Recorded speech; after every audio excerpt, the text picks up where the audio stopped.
Hello, everyone, and welcome to Road Atlanta for round 5 of of season 2, of the SimRacingOnline Multiclass Endurance Series. I'm afraid we've missed the start of the race due to some technical issues, but at least we have a stream because we initially thought that we wouldn't do. Currently, Johnny Gutierrez is off there in the S's.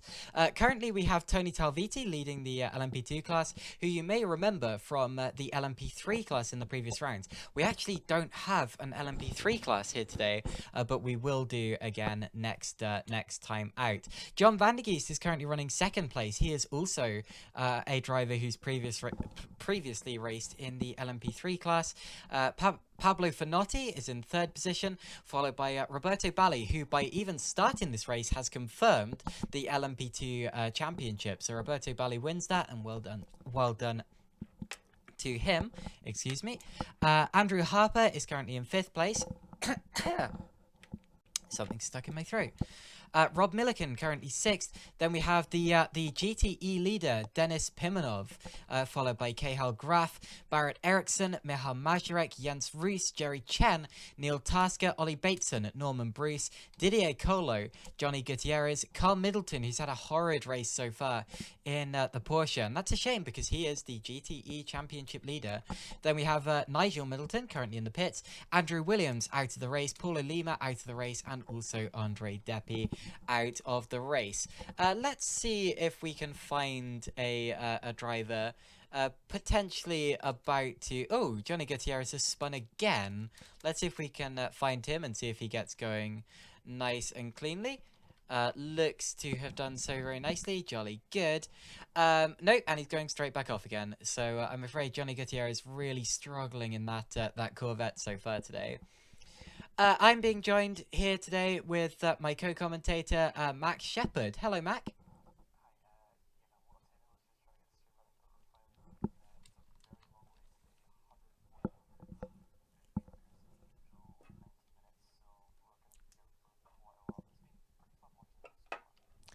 So, Mac, have you raced the Road Atlanta track before? I haven't done, and I have a feeling you've probably had more experience with the circuit than me. Oh, okay.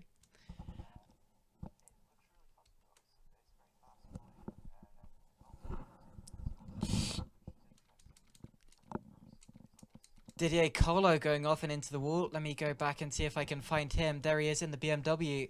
It looks as if he just got onto the grass coming out of the penultimate corner and flew into the barrier. Let's ride on board with him. Oh, heavy steering damage for Didier Colo in the BMW. Colo, of course, in the previous rounds of this championship, has been racing an LMP2 Orica. However, in this race, going for the GTE BMW instead, and he goes back into the wall there, trying to recover the car to the pits. If you're wondering why I'm sticking to the close camera views as well, that is to stop the stream from glitching, as Nigel Middleton goes slightly off there. Yeah, whatever the case, we do at least have a stream. But yeah, Didier Colo, one of the drivers, really struggling. It's been a bit of a chaotic race so far. Max Shepard, you've been watching the race more closely than I have. Can you talk us through what's happened so far?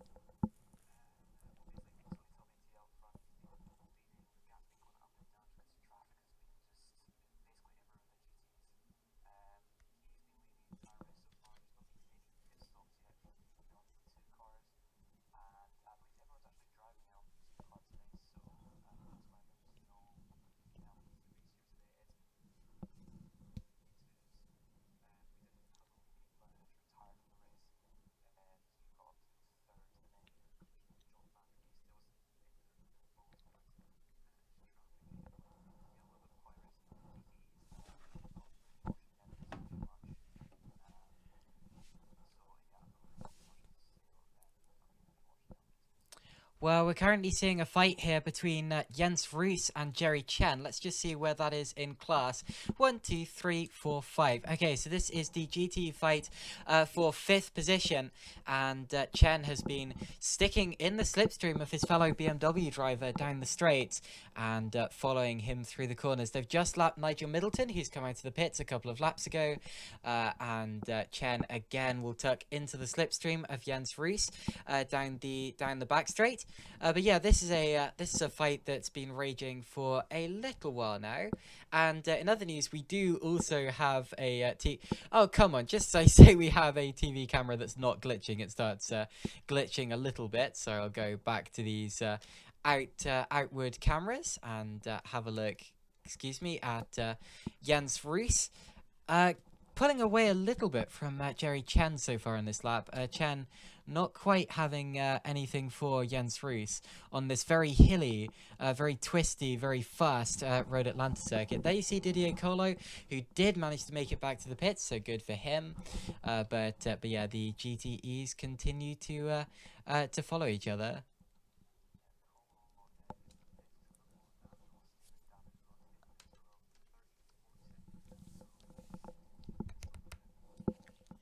Meanwhile, we're just watching Miha Majorek chasing down Barrett Ericsson, and this is for 3rd in class. They're just lapping the lapped Porsche of Nigel Middleton, who certainly isn't giving up the place and doesn't technically need to, because it appears that he's just overtaken Barrett Ericsson.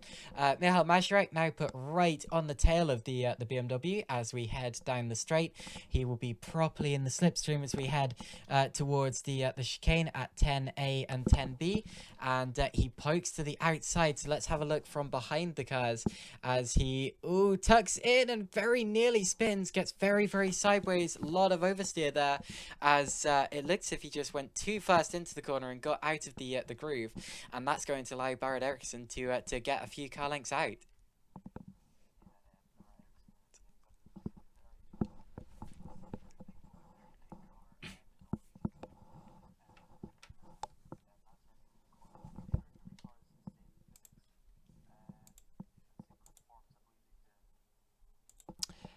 I do think they do. I do think they have different performance actually from what I've seen in the past, but I'll have to have a driver confirm that.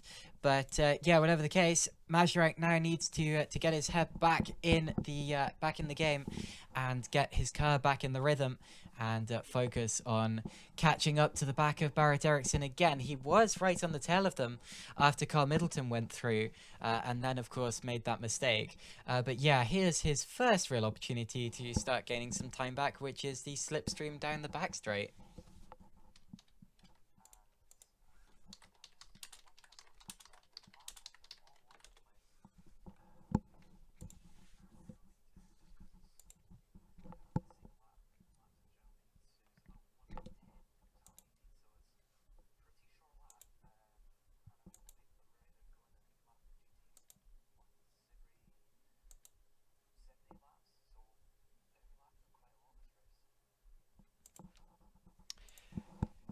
So anyway, another lap completed for Michal Majorek. Let's have a look up to some LMP2 cars. This is Rob Milliken, just about to lap our GTE leader, Denis Pimenov.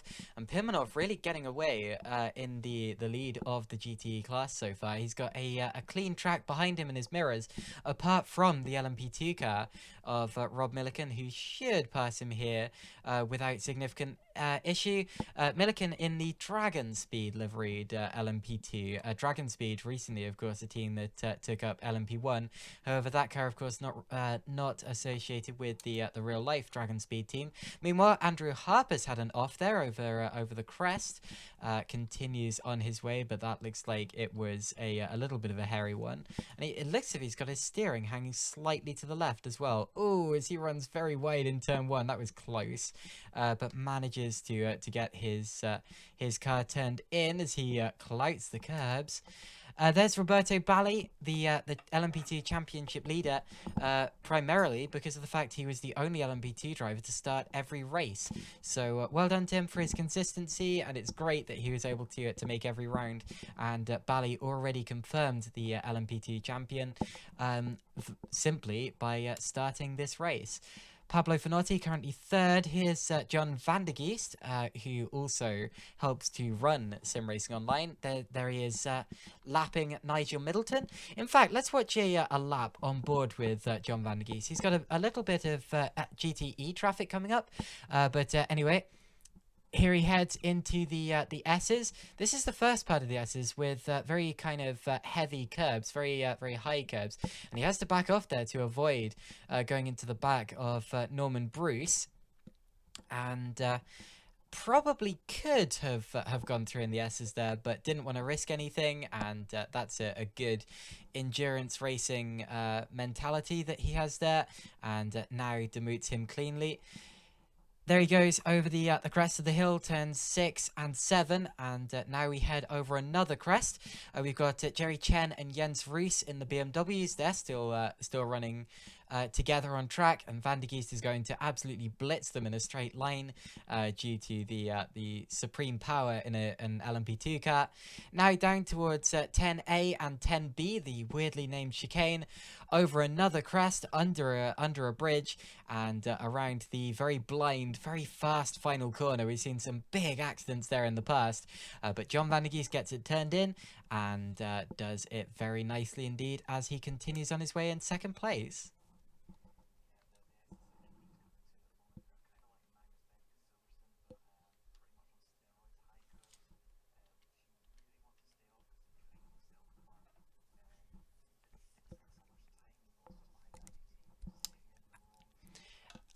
Absolutely. The trouble is, it's a difficult course to overtake at.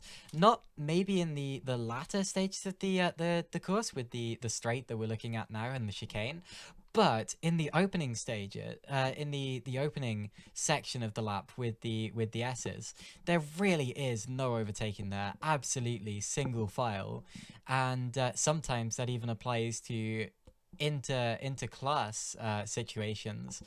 For example. Oh, as I believe Jerry Chen has dropped a long way off the back of Jens Roos. Maybe had a spin or even a pit stop there. But yeah, sorry. It does mean that sometimes even into class, you just can't make an overtake.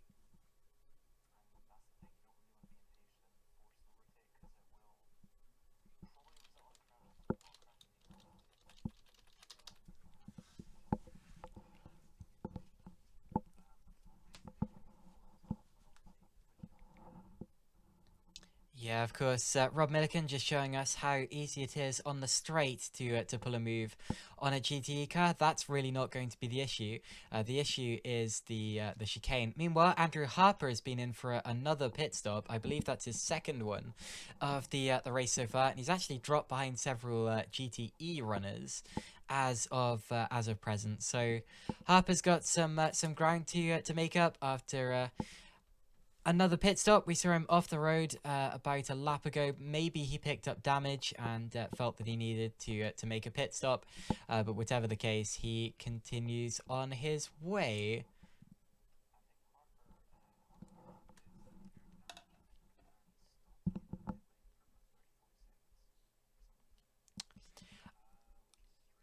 Oh, Mazurek's spinning.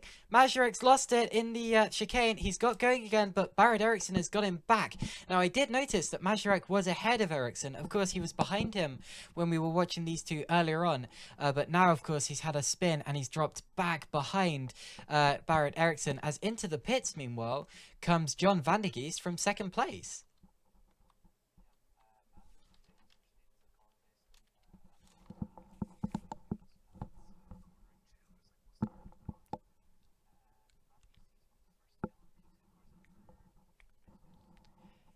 And that's very, very early. It's only after 35 minutes, and we weren't expecting drivers to pit quite this early. Normally, we see them about 40 to 50 minutes into the race at the earliest. As meanwhile, that was never mind. I think that was Rob Milliken going past and making a daring move on Didier Colo's GTE car. But whatever the case, we don't normally see stoppers quite this early, even in the LMP2 field. And John Van der Geest has just been passed by Roberto Balli and all of that for third place.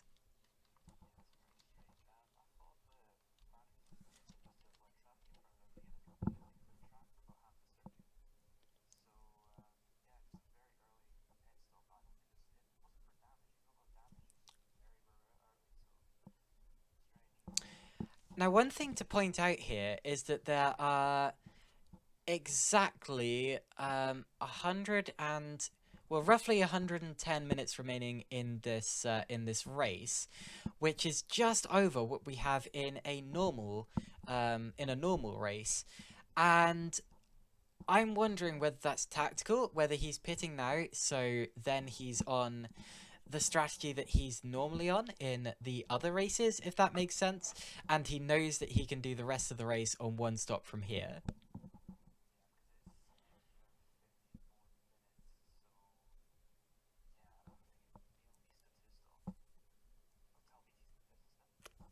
Tony Talviti in from the lead, and this is much earlier than I expected. So maybe it's not that they're trying to put themselves on the 90 or so minute strategy that we normally see.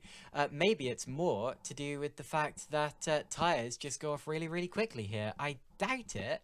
Oh, as Didier Colo's had a spin. I doubt that they'd be going off this quickly, and I think this is primarily just strategy. But still, that may well be a slight factor in all of this.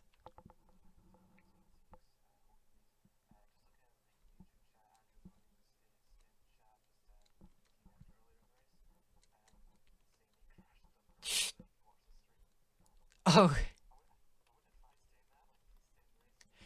meanwhile, we've had a crash between two GTEs, Ollie Bateson and Jerry Chen, and the interesting thing about that is that, oh no, they are on the same lap. I thought they were on different laps. I saw them fighting as they crossed the start-finish line that time around, and it seems that they've come together in the S's. Carl Middleton gets Jerry Chen, as Chen continues to drop down the order. Didn't see quite how that happened. Do you have replays on Mac?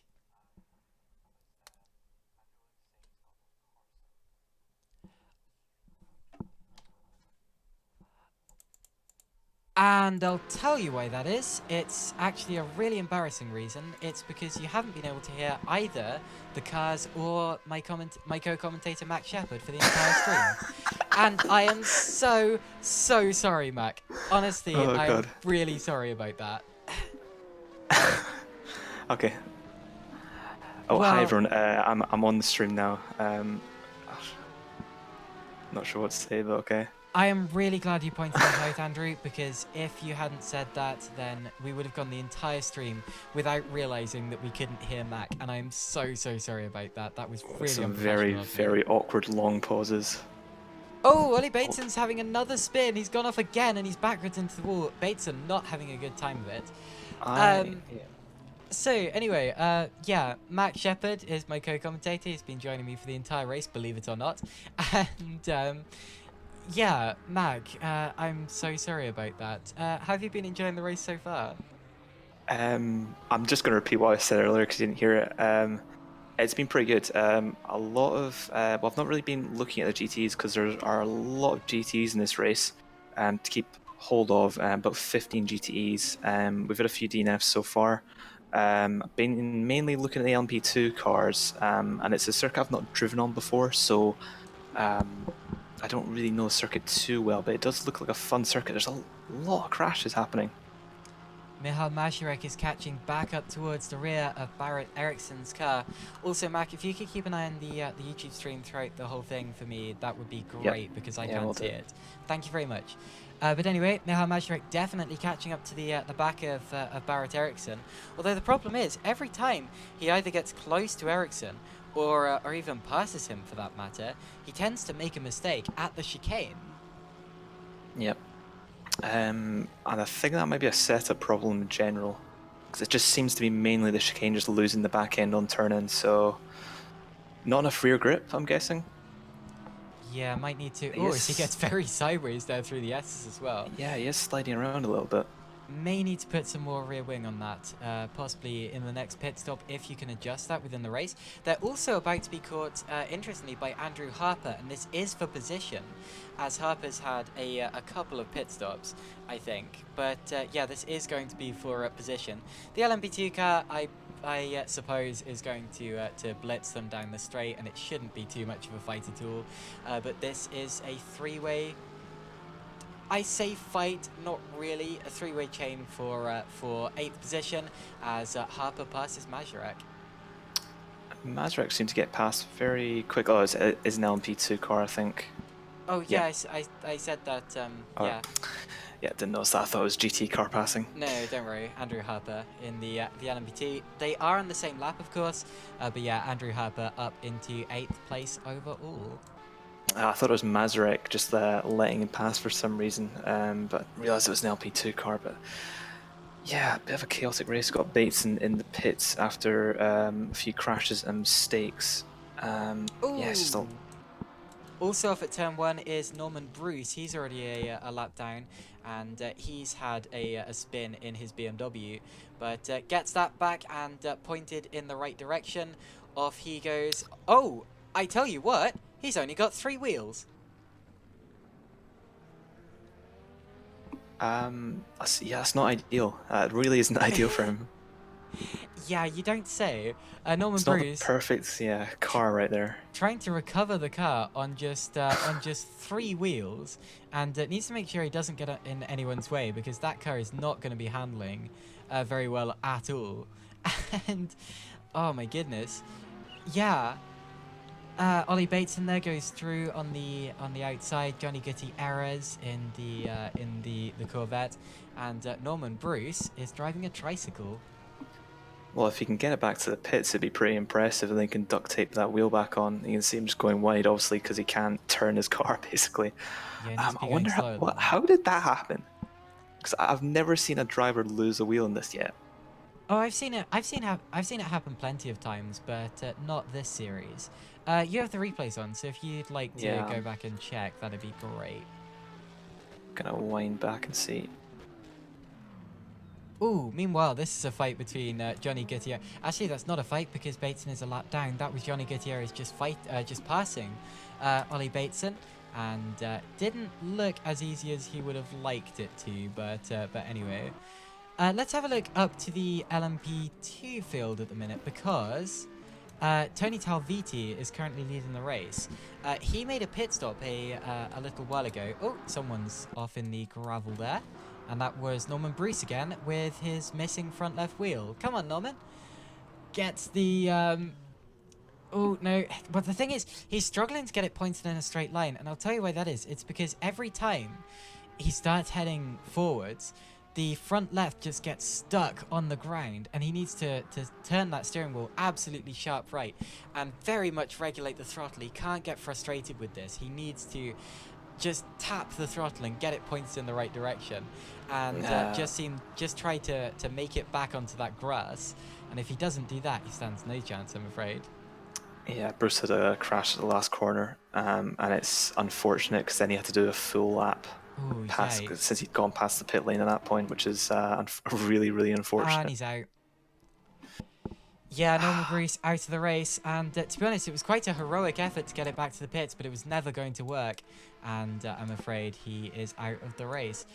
In the meantime, I believe that all of our LMP2 cars have pitted now, as Rob Milliken is in the pit lane.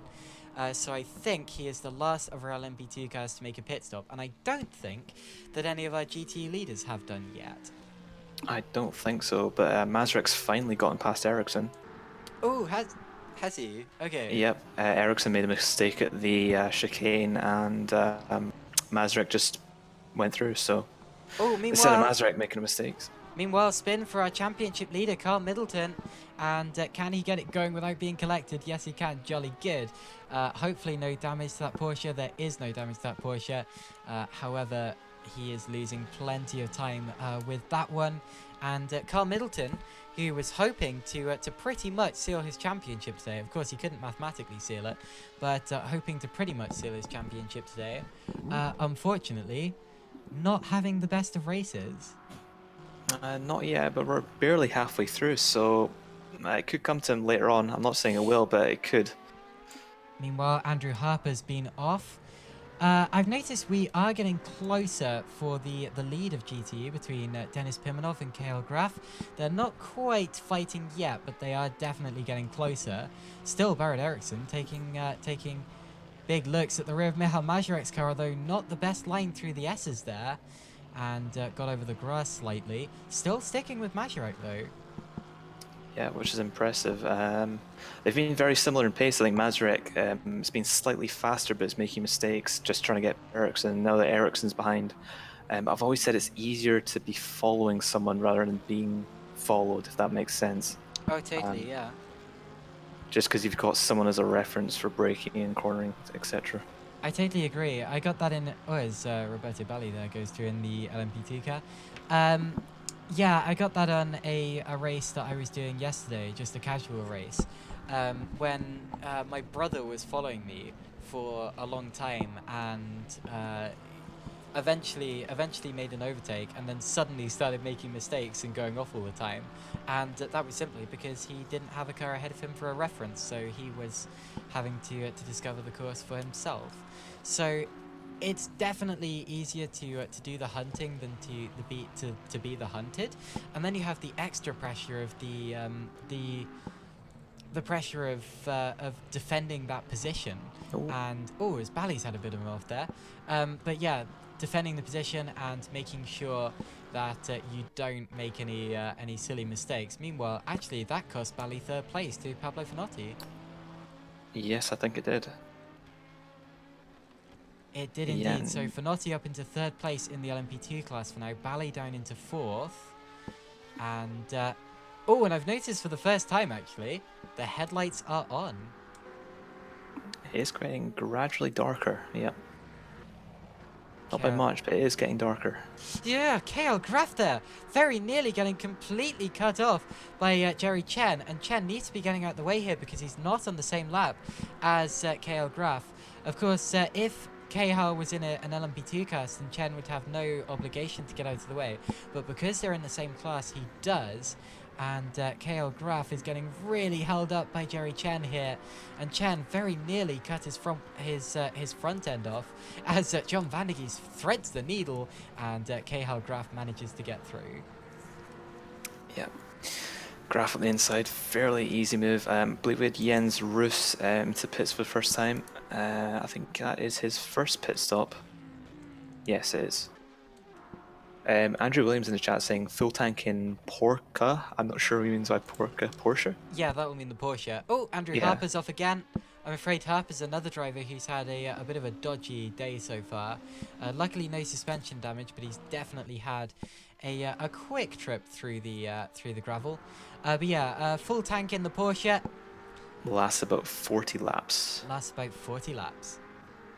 Which is, I'm not sure, about 50 minutes, I think. Well, about that, because we're on lap 38 for the GT leader at the minute, and we're 49 minutes in. So it's going to be about 50 to 55 minutes at maximum, and that's when we're expecting to see the first Porsche pit stops, the first GTE pit stops. I'm surprised we haven't seen any of the GT leaders in quite yet. Battle between Ericsson, Mazurek, and Ericsson pits. Yeah. So I think Ericsson got past Mazurek again, then he pitted. So I'm not sure when that happened. He did indeed, but Ericsson definitely into the pits now. Mazurek goes through. He doesn't have to worry about losing another place in this because the next car back is Jens Roos, who's pretty much half a lap back, and Ericsson is has already finished having his tyres changed. It's just fuel that's keeping him in that pit garage now. From this angle, you can see just how steep that final corner crest is, and if I put the camera down to ground level as well, just look at them coming down that hill, and yeah, it's a very fast, very blind final corner where the tires want to lose traction because you're going downhill, and there's a massive curb on the inside and the outside as well, so it's very easy to unsettle the car through that final corner. Just how Ericsson got past Mazurek. Mazurek made another mistake, this time at the uphill right-handers, so double right-handers before the back straight. So turns 6 and 7, I think. Mazurek not So, having the best of time for rear grip, obviously. and I would have thought that Mazurek is one of the drivers that didn't make mistakes, which is interesting. Yeah, I mean, I've raced Mazurek in the past. He was one of my biggest rivals in a classic single-seater series we did a little while ago. And I don't think I saw Mazurek make a single mistake all season. Possibly he made one at Rouen. I remember seeing him off the road there, but I'm not sure whether that was a mistake or whether that was him being taken off by someone. I can't remember that. But yeah, whatever the case, Mazurek isn't usually a driver to make mistakes, and this has been a slightly dodgy performance from him so far, as meanwhile Andrew Harper repasses Cahill Graf. Just looking at the lead between the two LMP2, Talviti and Van der Geest, it's gone down 6 seconds in the last lap. So I think Talviti was involved in a little bit of traffic.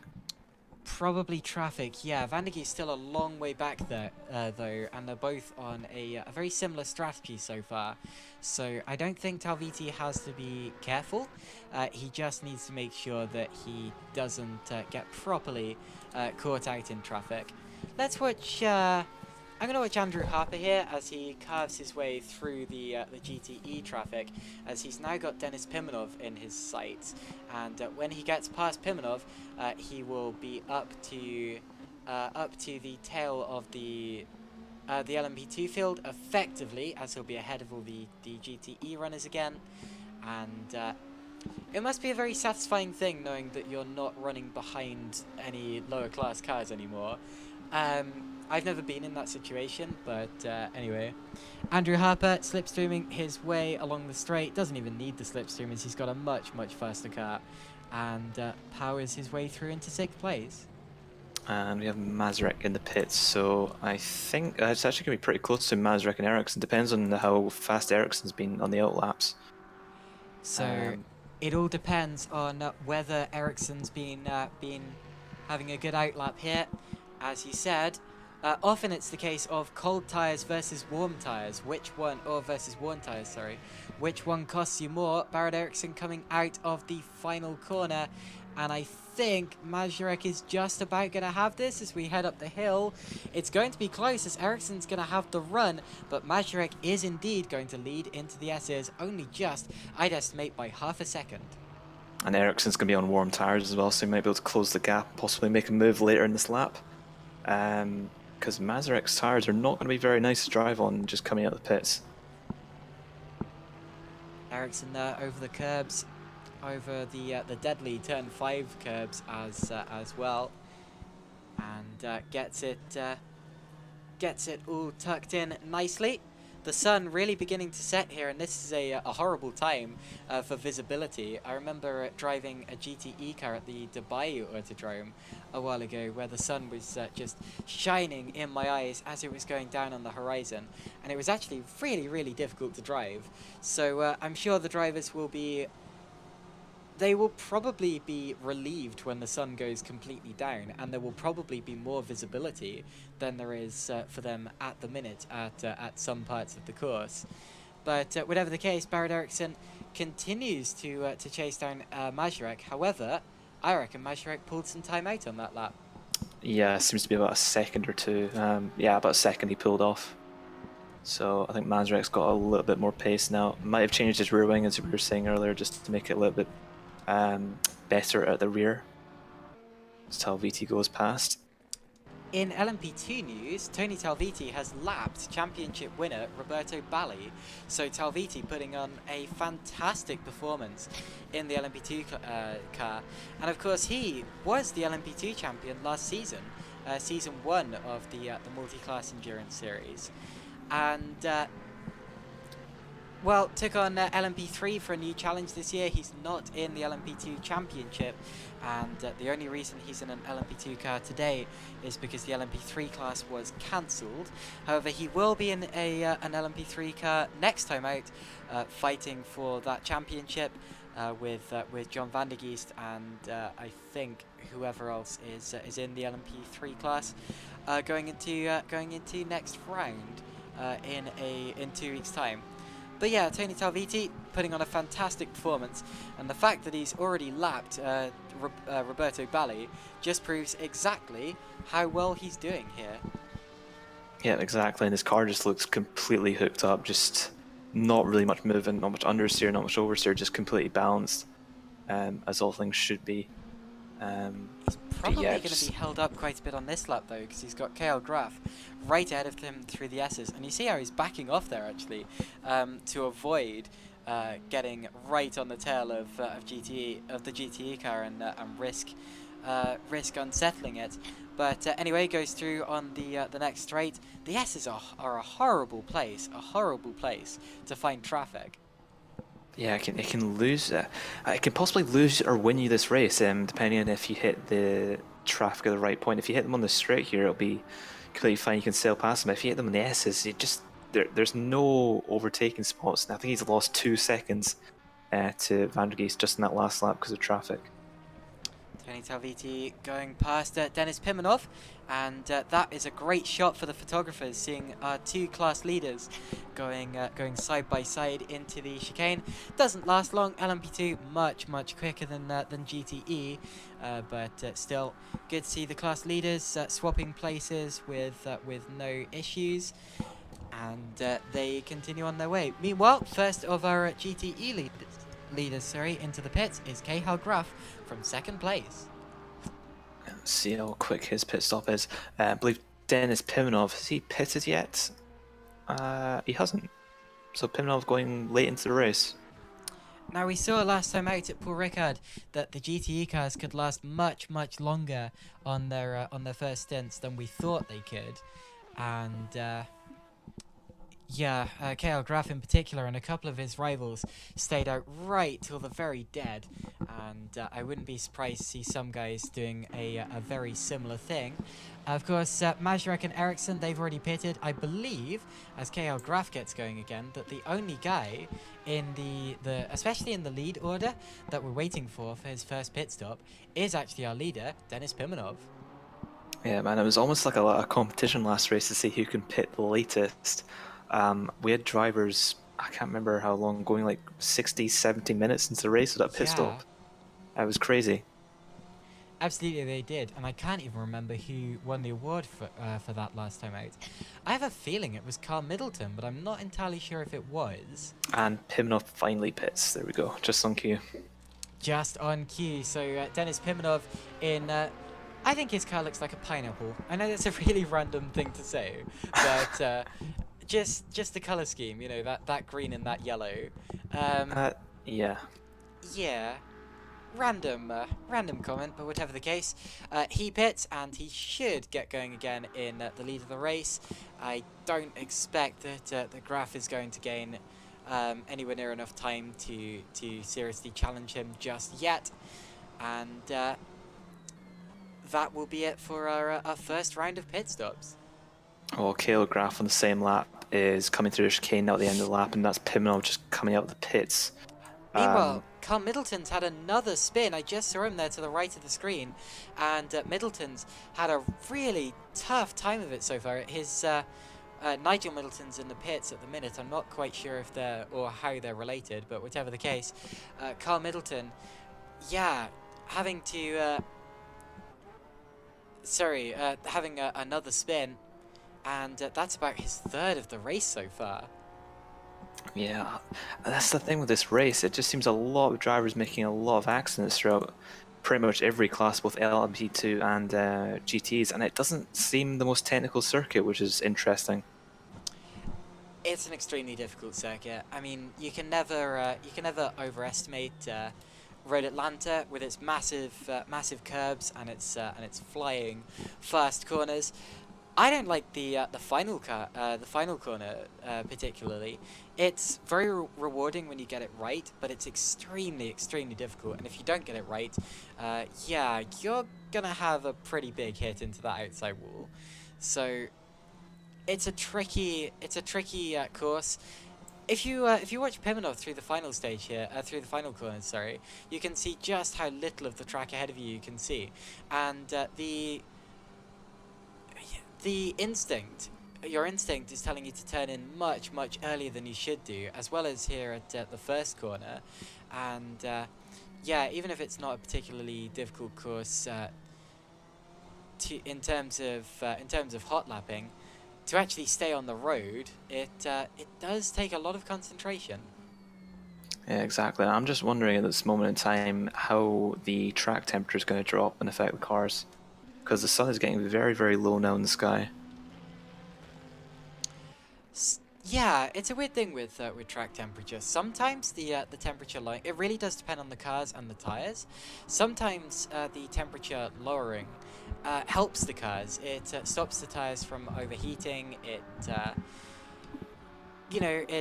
gets the drivers. Sorry, I don't know.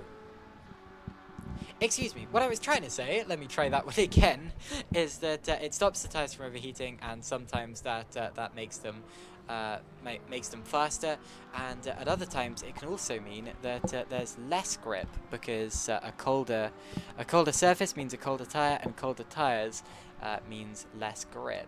So it really does depend on the car and the tires, and I think that the majority of time they're going to be losing is going to be mainly through visibility and confidence rather than the actual temperature. Yeah, exactly. Just looking at the lap times between Talviti and Vandergeest. Vandergeest seems a bit quicker right now. They're both in clean air. And he just seems to be, the gap's 16.5 seconds. That was almost 30 seconds a few laps ago, I think.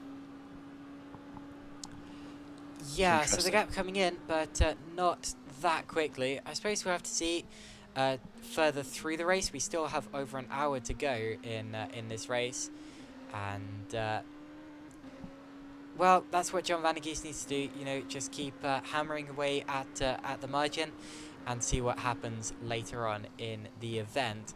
But yeah, oh, who's Johnny Gutierrez? Johnny Gutierrez is off at turn 1, and I don't think he quite made it to the tire wall, but yeah, Gutierrez, another driver who's had, I think, 4 or 5 spins so far today. I think most drivers have had at least a spin today. I don't think I've actually seen anyone who hasn't spun at some point. To be honest, the top. Oh. Oh no, excuse me, sorry. Gutierrez is still running very, very slowly as he gets the car booted up again, so possibly something's still wrong. I don't think any of our top 4 guys in LMP2 have had a spin yet. I don't think I've seen Valley, Fanotti, Vandergeest, or Talviti having a spin. I think you said something happened with Vandergeest in the early stages. Is that correct? Yeah, but he wasn't affected by it. It was Paulo Lima who hit the wall. Okay, and yeah, Lima ended up retiring from the race because of that one. I don't think it was damage that made Lima DNF. I think it was just frustration. Oh, and just as I said, I don't think I've seen any of the top guys in LMP2 spin yet. Roberto Bali suddenly comes into shot facing backwards, and he is parked. Oh, he's out. Roberto Bali, I'm afraid, out of the race. And I didn't see exactly how that happened. If you could go back and check, that'd be fantastic. But Roberto Bali, unfortunately, although he did win the championship just by starting this race, and well done to him for that, will not be able to celebrate his championship with a race finish. Yeah, just turn 1. He was pushing, so fair play to him, but he got on the exit curb and bit over the exit curb onto the grass and span that way. Just a rear wheel on the grass, basically. Well, that's unfortunate for Roberto Bali, but at least he has already wrapped up the championship and doesn't have to worry too much about that. And hopefully we'll see him back for next season as well. Next season hasn't been confirmed yet, and I'm not sure what cars we're going to be racing. But I was saying at a previous round, I can't imagine us not doing another Multiclass Endurance Series. Although I can't guarantee that it will be with the same cars or in the same style. We'll have to see. Although, yeah, it'd be great to see drivers like him back for future rounds. And, of course, we do have another round in 2 weeks' time. I believe that's at Autopolis. Am I right in saying that? Yes, it is, yeah. Okay, jolly good. It's a 90-minute race instead of 144 minutes. But I don't think I've ever seen a race at Autopolis. Like, ever. Me neither, actually. So that's going to be interesting, and I don't expect that a lot of these drivers have raced either. So it's going to be a new experience for a lot of people, and definitely it's one that I'm looking forward to. Yep. Gap between Talbot and Van der Geest, about the same. So they're both in clean air. So it's yeah, relatively close lap times. Trying to see if there's any battles on track. Well, we're just watching Rob Milliken coming through the final corner. I've noticed that Nigel Middleton has been in the pits for a very, very long time, for pretty much I think 10 or 15 minutes now. So I think that Nigel Middleton is probably well and truly out of this race, and that's a big shame to see. He's another retirement from our GTE class. But we've still got, I think, 18 cars running, and it's still a very packed and very busy Road Atlanta circuit. Yep, I think Nigel might have gone for the quick cup of tea. The sort of Fangio at the 1957 German Grand Prix, Oh, yeah. where he went for tea and then came back, won the race. Did he really do that? Yes, he did. Yes, Oh, my goodness. because the pit stops back then are about what 2-3 minutes, even more. So Yeah, yeah, absolutely. Well, I'd heard that story before, but I didn't know that it actually happened. But yeah, that definitely spawned a few jokes that commentators keep reusing in the modern era. Milliken about to lap Carl Middleton, and that I think should be a breeze, but he needs to get past him before the S's, otherwise he's going to have real problems with this. Come on, Rob, throw on the inside, left-hand side, come on, there he goes, jolly good. You do not want to be stuck behind a GTE car in the S's. Rob not racing anyone on track at the minute, but still doesn't want to lose too much time for potential future races, and yeah. Anyway, made that move cleanly. yeah, there's Finotti behind him, but I think he is a lap ahead of Milliken. The LMP2 feels a little bit spread apart right now. Harper running through the grass and manages to keep it going. Come on, get it back onto the line. There we go. Oh, and he runs off of the S's too. Now that's a bit weird. He definitely could have recovered that earlier, but anyway. Oh, and goes right across the track in front of Barrett Ericsson. And I have no idea what he's doing here. Is he pulling off to retire? Does he have damage? Looks like it. I think we may be losing Andrew Harper. Suddenly went haywire all over the place, and now appears to be out of the race.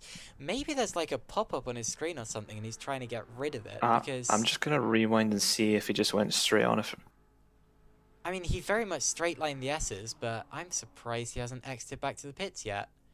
he just went wide at turn one, turn two, and then cut Yeah. across the grass, came back on, Well, kept going wide.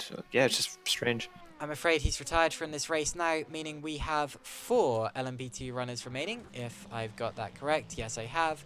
So we have 4 LMP2 runners remaining in this race, and it's a shame to be losing the LMP2s so quickly, as we had 7 starters. Yeah, it really is a shame. Does mean that Milliken, if another driver in front DNFs, he will finish on the podium. Just going live to him and go off the circuit.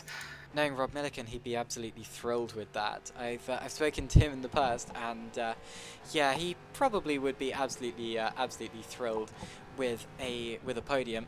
Not wishing ill on anyone in front of him though, or anyone indeed in this race. We want to see as many cars finish as we can, and I think one of the things really making this race interesting so far is how packed the track actually is. Yeah, as I was saying, the LMP2 cars, them trying to find a way past all the GTEs, it's probably one of the most exciting bits about endurance racing for me, because the speed differential is just so great between the two cars. It's about 6, 7, 8 seconds a lap, so quite big. Yeah, and it's even bigger at some longer tracks, obviously. But I expect that it's probably larger on average here than it has been at any of our other tracks of the series, due to the vast amounts of fast sweeping corners and that long straight. So I wouldn't be surprised if this circuit is actually the circuit where LMP2s are faster than GTEs by the most speed on average, if that makes sense. I don't know if I said that right. Yeah, makes sense. Just to point out, Van der Geest is in the pits again, second stop. Okay, second stop's coming in from some of our LMP2s very shortly, I should imagine. John Van der Geest is the first of those, and he has stopped in his box. He's currently third behind Finotti and Talviti. Was he ahead of Finotti when he came into the pits? I think he was. He wasn't. Yeah, he wasn't second. Yeah. Okay, so we'll have to see where they come out when Finotti when Finotti has his stop. Meanwhile, that was Tony Talviti passing Middleton out of the final corner, and Talviti is actually about to lap John Van der Geest. However, he still owes us a pit stop. Yeah, and just looking at Van der Geest's stint, he pitted last time on lap 30. So it's only 28 laps he did in that stint, and that seems quite short. I don't think he can make it to the end on this stint. I don't think so either. It's 72 minutes left. Yes, we are at the halfway point in the race, so 72 minutes left. He's already had 2 stops, so I think he's going to do this on one more stop.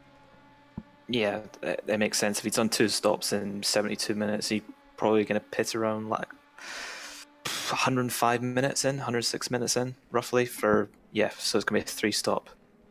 It will be interesting if Talviti goes for the same strategy or a different strategy, because he pitted 2 laps after Van der Geest. Well, Talviti stays out for the time being, and I'm watching this with interest. Whoa, as Van der Geest goes wide on cold tyres. Van der Geest very near, and he is in the wall. No, just about avoids it. Good save from John Van der Geest. That was very, very close, and yeah, he was lucky he didn't either brush or at least snag the barrier there. And yeah, John Van der Geest has now been lapped by his main rival Tony Talviti, who is on course, it seems, to potentially win this race by over a lap. But yeah, that may affect things in the battle for second place if Finotti can keep it clean and quick. Can Finotti jump Van der Geest after Van der Geest's mistake? Well, the gap between Van der Geest and Finotti was about 35 seconds, so I think Van der Geest is still fine at the moment. But if he keeps making those mistakes, then obviously Finotti will be a lot closer. But Finotti hasn't pitted yet. It'll be interesting to see when he pits. Pablo Finotti just lapped a GTE car in the most crucial part of the circuit just before the S's, and that's essential because we saw earlier if you get stuck behind a GTE car in the S's it can cost you 5 or 6 seconds, and if Finotti lost 5 or 6 seconds then mark my words, he wouldn't be jumping Van der Geest. He might not anyway. He probably won't anyway, unless Van der Geest makes another big error, excuse me, as I've got the hiccups. But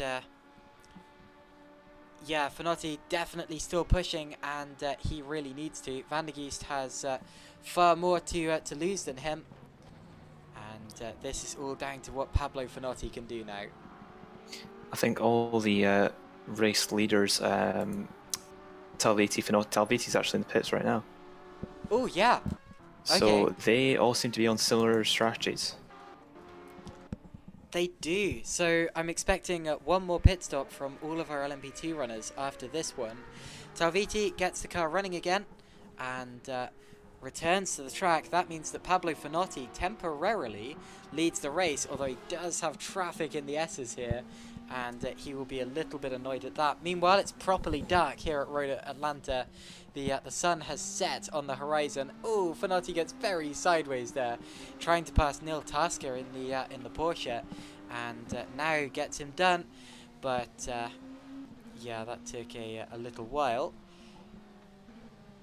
I won't be surprised if Finotti pits this lap or the next, because he on the first stint he pitted 1 lap later than Van der Geest, I think, or Talviti actually. Yeah, Talviti. So all three of the front are basically on the same strategy, or roughly the same. To be honest, a very interesting car in this one is Rob Milliken, who was able to run for longer, unless that was his second stop, and I'm not entirely sure whether it was. But whatever the case, Pablo Finotti over the crest hill looked as if he was planning on going for the pits that time around, and then decided not to. He definitely aimed for the pits and then steered out again. So I wonder whether that was either a big twitch that maybe made him look like he was going for the pits, or whether he was thinking about going for the pits and decided not to. I don't really see why it would be the latter, as he, well, to be honest, he does have a clean road in front of him, and you may well make the most of that while you have it. His tires might be suffering a little bit. Taking a look at his lap times, yeah, he has been might be traffic actually. Just looking at the YouTube channel, been a few more comments. Redline Racing asking what is the GTE order. Okay, let's run you down the order, seeing as we are pretty much halfway through the race. Pablo Finotti still leads, but he currently owes us a pit stop, followed by Tony Talviti, the effective leader, I expect, and then John Van der Geest and Rob Milliken. In the GTE field, we have Dennis Pimenov in the Pineapple BMW currently leading us, followed by Cahill Graf, Michal Majerek, Barrett Eriksson, Jens Vries, Carl Middleton, Neil Tasker, Jerry Chen, Ollie Bateson, and then Didier Colo. And that is the lot, as we have had a couple of retirements. Andrew Harper, Roberto Bali, Johnny Gutierrez, Norman Bruce, Andrew Williams, Paulo Lima, and Andre Depi, as well as Nigel Middleton, who I think has now been disqualified, weirdly. And those are the drivers who will not be finishing this race, and that is your mid-race race update. Finotti's pitted, just as I said he would. Well, Mac, he definitely predicted that correctly. And The gap between Salviti and Van der Geest is only 8 seconds, 7.8 seconds. And I'm interested to see that Van der Geest has already gone through past Finotti, and he's flying away into the distance, despite getting held up slightly behind Neil Tasker in the Porsche there. But yeah, whatever the case, Pablo Finotti is nowhere near as close to Van der Geest as I thought he would be, and I didn't think it'd be close. But yeah, they're separated by pretty much half a lap. I'm not sure why, but Talviti on his pit stop lap did a 2:18, and Van der Geest did a 2:03. So Van der Geest gained 15 seconds. Ah. I don't know how. I really don't. But that's why the gap is a lot smaller. Well, here you see Talviti. He's just crossing the start-finish line here. And John Van der Geest actually is coming around the penultimate corner. So Van der Geest indeed did take a big chunk out of Tony Talviti. Will he be catching him back in the second half of the race? It will be interesting to see. Well, he certainly started that ascent if he is going for it. And of course, that's going to be the plan for John Van der Geest. These two, of course, rivals in the LMP3 category for the remainder of this season, now fighting in the LMP2 category due to LMP3 being cancelled for this event. And yeah, Van der Geest, as he just laps Barrett Eriksson in the BMW, doing a really good job so far of reeling Talviti in. Yeah, I mean, just needs to keep his head down and be consistent, get past the GTs fairly cleanly. I'm just reading the chat again. Andrew Harper, who retired, he pulled off the side of the circuit, said, sorry, I had to stop, really bad frame stutter and tearing. Got worse when the sun set. He did say, did my best nut, had to stop. But he did correct that to did my best but had to stop, so. Okay. I just laughed a little bit at that. Did my best nut had to stop? No comment. Anyway, Jerry Chen and Neil Tasker getting close, and this is over. Let's count the positions. That's over 1, 2, 3, 4, 5, 6, 7th position in the GTE field, and Tasker is a driver who always seems to find LMP2 traffic coming past him just at the exit of the S's. But yeah, definitely catching up to the back of Jerry Chen's car, and as they go through the S's for another time, uh, they're obviously not as close as I thought they were. But they definitely looked as if they were closing the gap down the back straight last time out. Now I suppose. That's Pimenov. What's happening to Pimenov? Suddenly, now Pimenov is the class leader. Suddenly he's coming under attack from cars laps down to him. Did he have a spin or something? I'll rewind and try and see. Well, Denis Pimenov, I was not expecting to suddenly see him coming into shot there. Appears to be running okay now and is getting away again from Jerry Chen. But yeah, it seems he may have just had a spin or something. Oh yes, yeah. The left-hander going up the hill at the end of the S's. So he just took too much speed in. The front end didn't bite at all, and he didn't even spin really. Just slid into the wall. Well, still our class leader in the GTE field and doesn't have to make a pit stop, and he will be very, very relieved about that. The next car actually is KL Graf, who is not really that far back on the track, and definitely another big mistake like that could cost him a position. But yeah, Denis Pimenov, currently the GTE leader, and his heart would have been in his mouth. Hopefully he does this corner better this time. Oh, has a big twitch! Big twitch! Obviously not liking that corner at this point in time. Maybe the car's not handling quite to his liking. I just think the track temperature's come down a lot. I don't know what it is right now, but it looks like it's come down a lot. The cars in general just don't seem to be gripping up very well. Slightly cold tyres potentially. That is. Yep, I think so. That's definitely a way that cars can lose grip sometimes, and maybe that's what's affecting a couple of the guys who are losing grip as the night has fallen. But yeah, Denis Pimenov there, still under control more or less, and continues on his way. But yeah, it's such a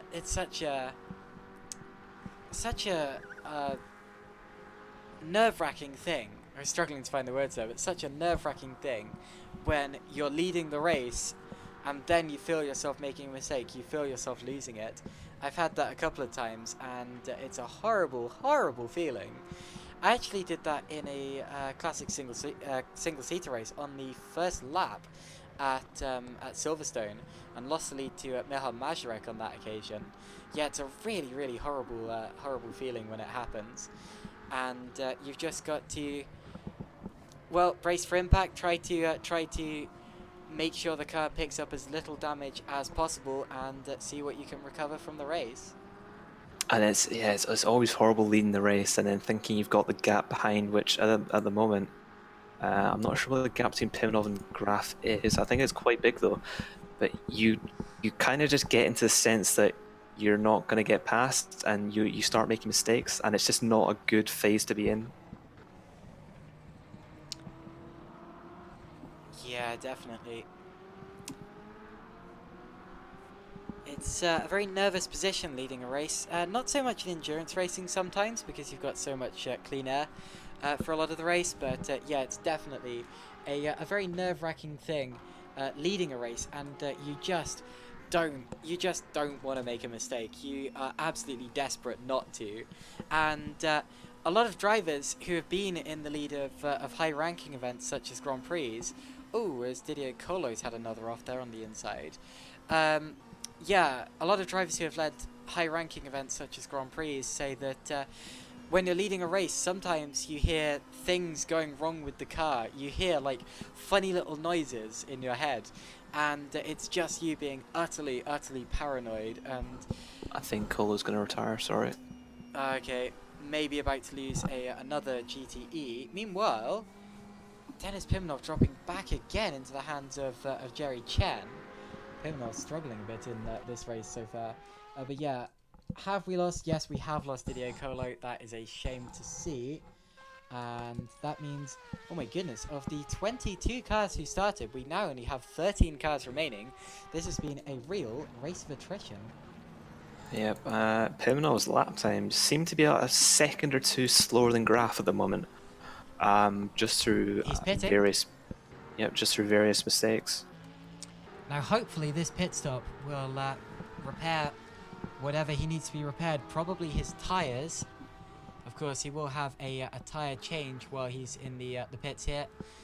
Meanwhile, KL Graf goes through into the lead of the GTE class, and Graf now needs to put together a few quick laps and hope that Pimenov takes a while to get up to speed on his cold tyres and go for an overcut on Denis Pimenov's BMW. It's an interesting stage, an interesting time of the race. Pimenov definitely seems to be struggling, potentially with tyres, and probably left it out a couple of laps too many. Meanwhile, Michal Mazurek may be about to go through into second in class. There he goes, blasts through. Pimenov still in the pits. And is there potential damage repairs for Denis Pimenov, or am I just fear-mongering maybe?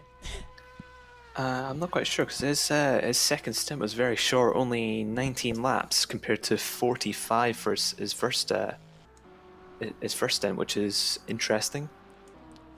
I've got no clue on what the best strategy is here, whether it's like a 3-stop, 4-stop. It is a very long race, so I think there's going to be a big range in terms of strategies. This definitely looks like a long stop from Pimenov. I haven't been timing it, but it feels longer than normal, and it may be damage repairs. And if it is, then Pimenov will be in serious trouble. We saw that he was struggling to control the car in the last couple of laps of the race. He does get going now, but he's going to recover in 9th position, and that is going to be 2nd, 3rd, 4th, 5th in the GTE class, which he's going to be pretty gutted about, I think, unless his rivals do drop behind him again after their pit stops. I believe Ericsson and Roos will, but not Graf and Mazurek. It seemed like a very long stop for Pimenov. I'll need to wait until the live timing updates just to see how long it was. But I think a usual pit stop's about 55 seconds for these guys. KL Graf there flashing his lights at Jerry Chen, and quite rightfully so, as Chen was very much getting in the way there as they went onto the straight, and very nearly comes back at KL there into the chicane. You'll notice the Rookie Monsters logo on the back of the BMW. Rookie Monsters actually not involved with SimRacingOnline. But whatever the case, a lot of drivers running their livery anyway. But yeah, KL Graf there getting past Jerry Chen, who was a lap down. And I'm interested to see, do any other GTE runners pit anytime soon? Or were you right in saying that Pimenov's stop was surprisingly early? Well, he did 45 laps, and then for him to do a 19 lap stint, okay, that's seemed right. very short. Some interesting intel from Andrew Williams in the chat, saying he won't make the finish. So I'm assuming he's talking about Pimenov here, unless he saves fuel, which he says he doubts.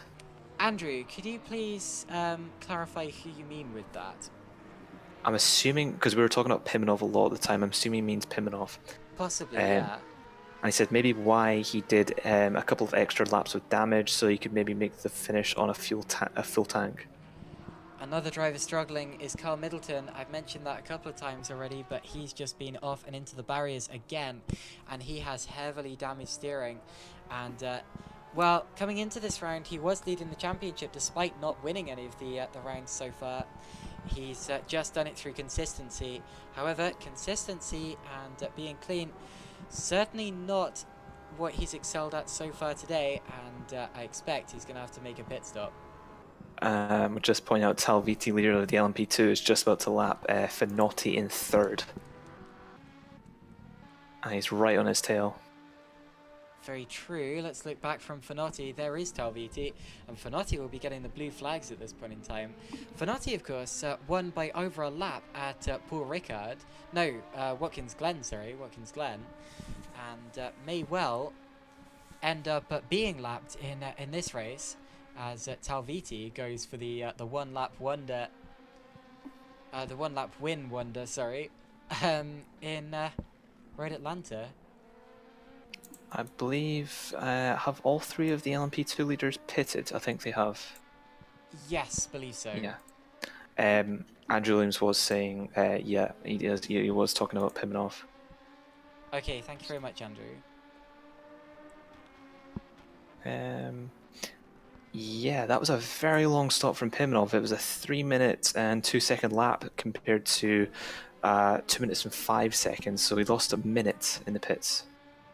Here comes Talviti, and Fanotti will probably have nothing for him down the straight, and he probably shouldn't do either, because Fanotti will be getting the blue flags.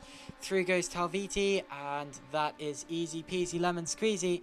And the only other driver on the lead lap now, apart from Talviti, is John van der Geest, who is quite a way back. We have Rob Milliken, I believe the last of the LMP2 to pits. Yeah, Milliken in, as is Middleton after his damage. And Milliken is actually right at the end of the pits. There he goes, pulls into his box and makes his stop. He is indeed out of the podium positions in LMP2 so far, but that doesn't matter because he's still running.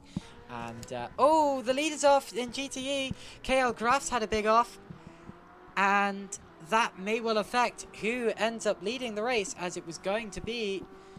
I think Graf was going to lead it, and it all depends now on where they come out in relation to Dennis Pimenov. But yeah, KL Graf had a big off there going towards the straight, and he got hit by another driver. Oh, did he? Who was it? And what happened? It was Graf had a sort of half spin, and he stopped in the circuit. Then when he got going, Jerry Chen came through, and it was just simple misunderstanding, and Graf is in the pits. Graf is indeed in the pits from the lead of GT. This is crucial. We have to see where he comes out in relation to his rivals. Through goes Jens Roos, but he's a lap down. Dennis Pimenov goes through. Wow, I didn't realize Pimenov was a lap down, but whatever the case, he now goes through. Michal Mazurek is going to claim the lead of the race unless he stops, which he doesn't. Mazurek's going to be stopping soon, and Mazurek goes through. Actually, I don't think he's going to be stopping that soon at all, to be honest. But Cahill Graf potentially stopping as a result of that incident. But anyway, or it may just be strategy. I think he can run to the end of the race on this. Yeah, looking at the time, he should be able to. But yeah, Graf in the pits loses the place to Mazurek. Here comes Barrett Eriksson, and Eriksson also goes through. Does he? Yes, he does. I think Jens Roos and Dennis Pimenov are going to be too far back. However, Roos and Pimenov are actually fighting on track. Yes, they are. Forward position as well. Dennis Pimenov to the inside of Jens Roos into the braking zone. Does he get it slowed in time? Yes, he does, and gets it turned in as well on the curb. Pimenov makes a good overtake. That was nicely done, and into the pits comes Jens Roos. Kale Graf has returned to the race ahead of Dennis Pimenov, crucially. By quite a distance as well. Yeah, Graf is in the S's. He's getting hounded by two LMP2 cars, but yeah, that's quite a distance. So Pimenov there really losing a lot of time. Meanwhile, that's Talviti about to lap Milliken. But yeah, Pimenov losing a lot of time. He's probably dropped to third in the effective order.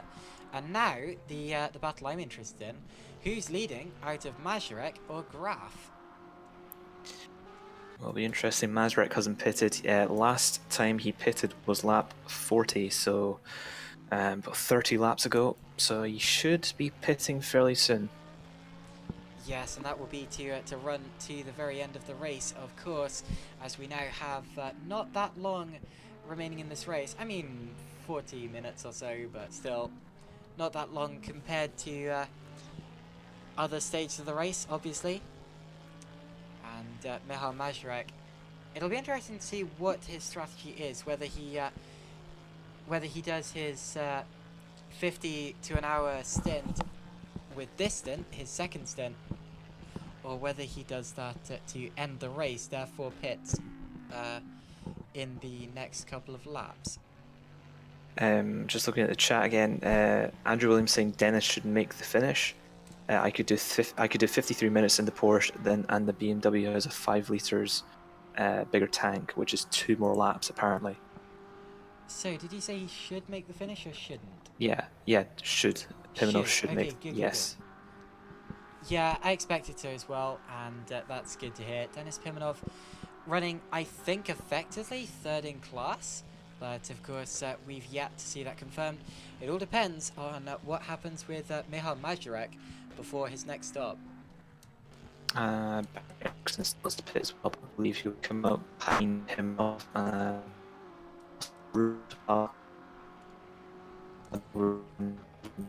Okay. Sorry, Mac, you were really roboting there. Can you try that again? Mac?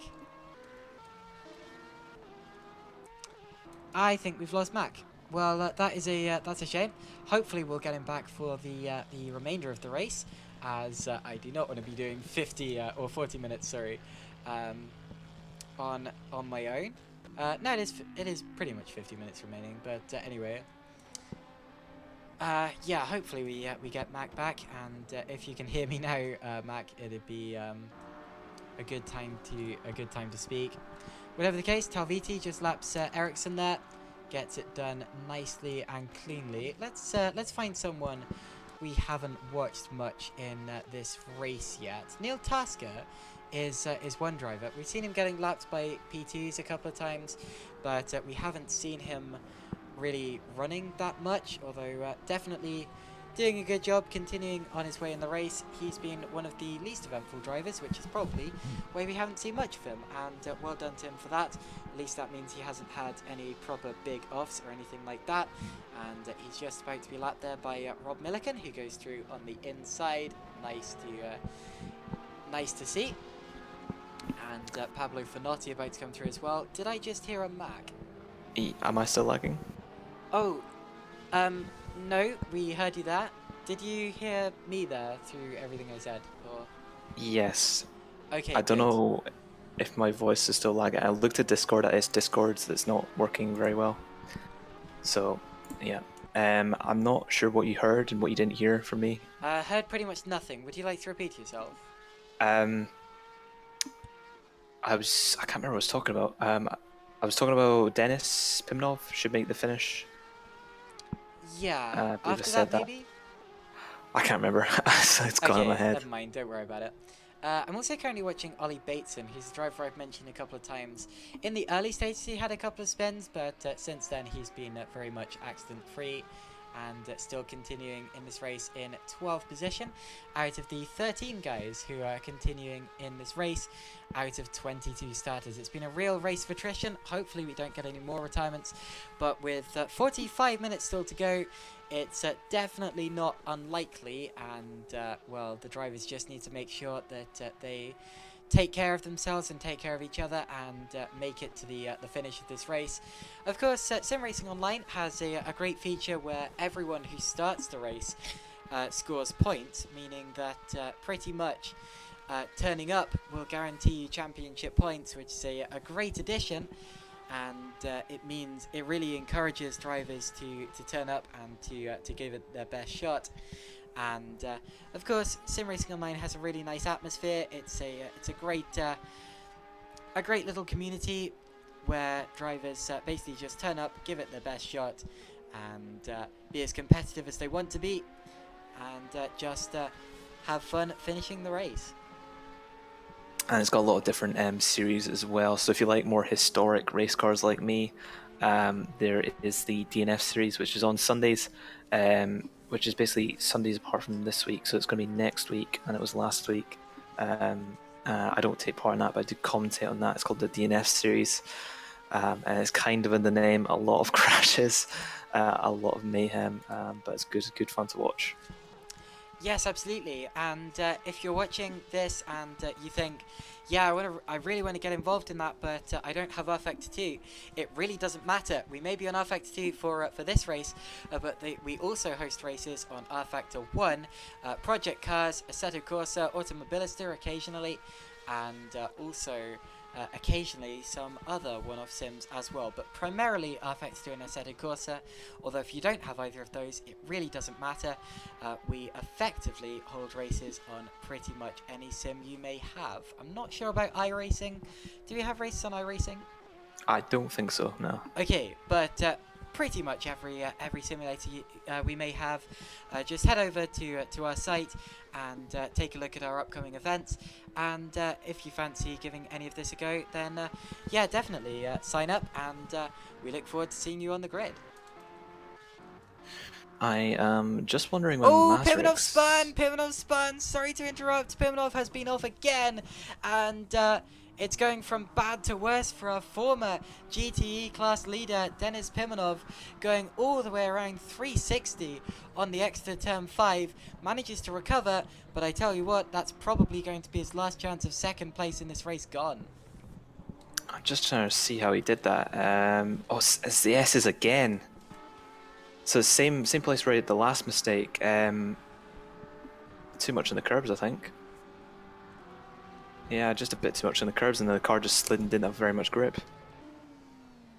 And the thing is with Pimenov, his car just, I don't know, it just doesn't seem to be working very well at night.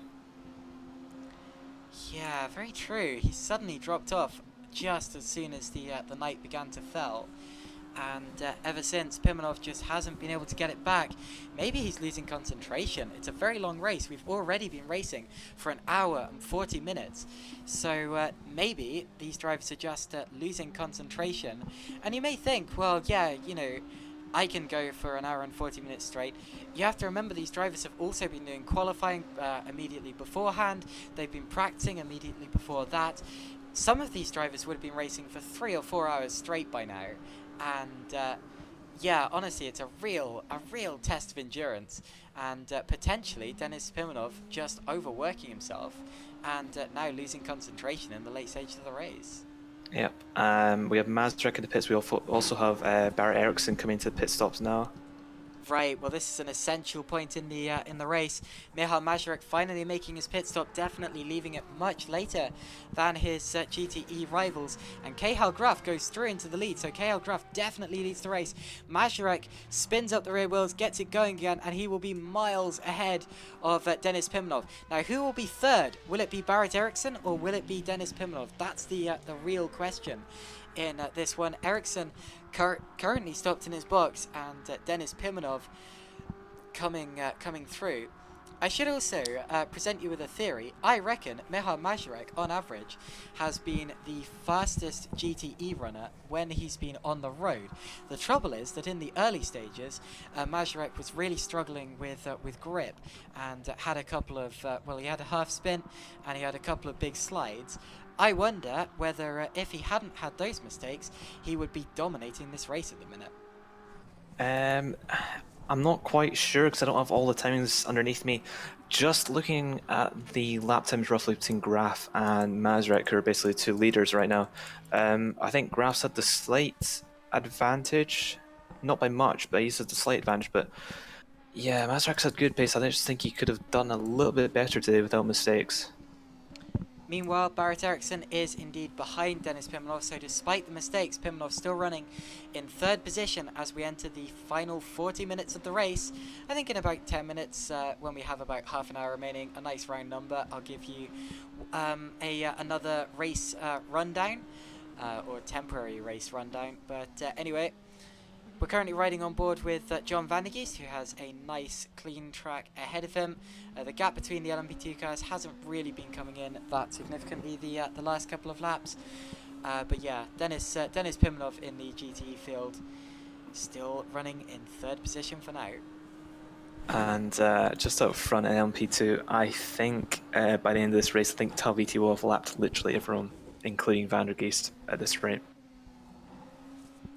Yeah, very true. Talviti putting on an absolutely stunning performance, showing us exactly why he claimed the LMP2 class championship last series, last time we did multi-class endurance, and yeah, absolutely running away with it as of yet.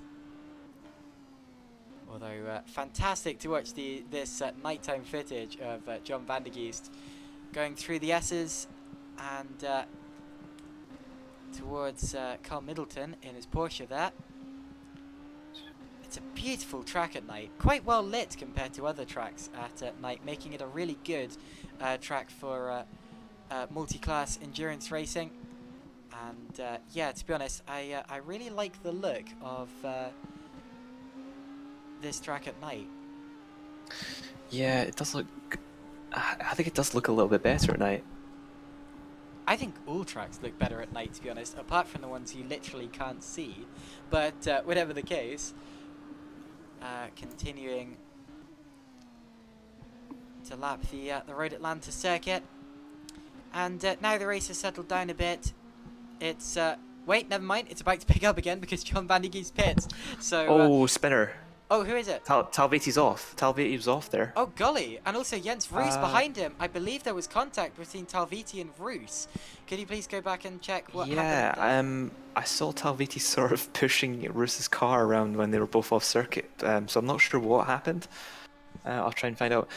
Just looking at the I was just going to say, just looking at the laps when each driver pitted. Talviti and the rest of the leaders are going to pit around about now within the next 2 or 3 laps. Yeah, I'm not surprised. John van der Geest in, so we're about to get another round, our last round of LMP2 pit stops, and Talviti pits. I'm not surprised actually, because his tyres will be going slightly off after that little contact, and he temporarily laps John van der Geest. Now van der Geest is going to get him back, but for the time being, Talviti has lapped absolutely everyone. And how many more seconds is that going to last for? Whatever the case, John van der Geest gets back on his way and unlaps himself to Tony Talviti as he returns to the road. Pablo Finotti, meanwhile, has gone back up into second position. So I don't know if Talviti actually had lapped anyone at any given point there. But whatever the case, Talviti in the pits, and the only other LMP2 frontrunner that we're still waiting for in terms of a pit stop is Pablo Finotti. Just looking at that earlier instant between Talviti and Roos. Roos just went wide, Talviti went wide, and then Talviti went into Roos. Not very fast, so I don't think he's got damaged. Probably lost like 5-10 seconds at most, so not too much.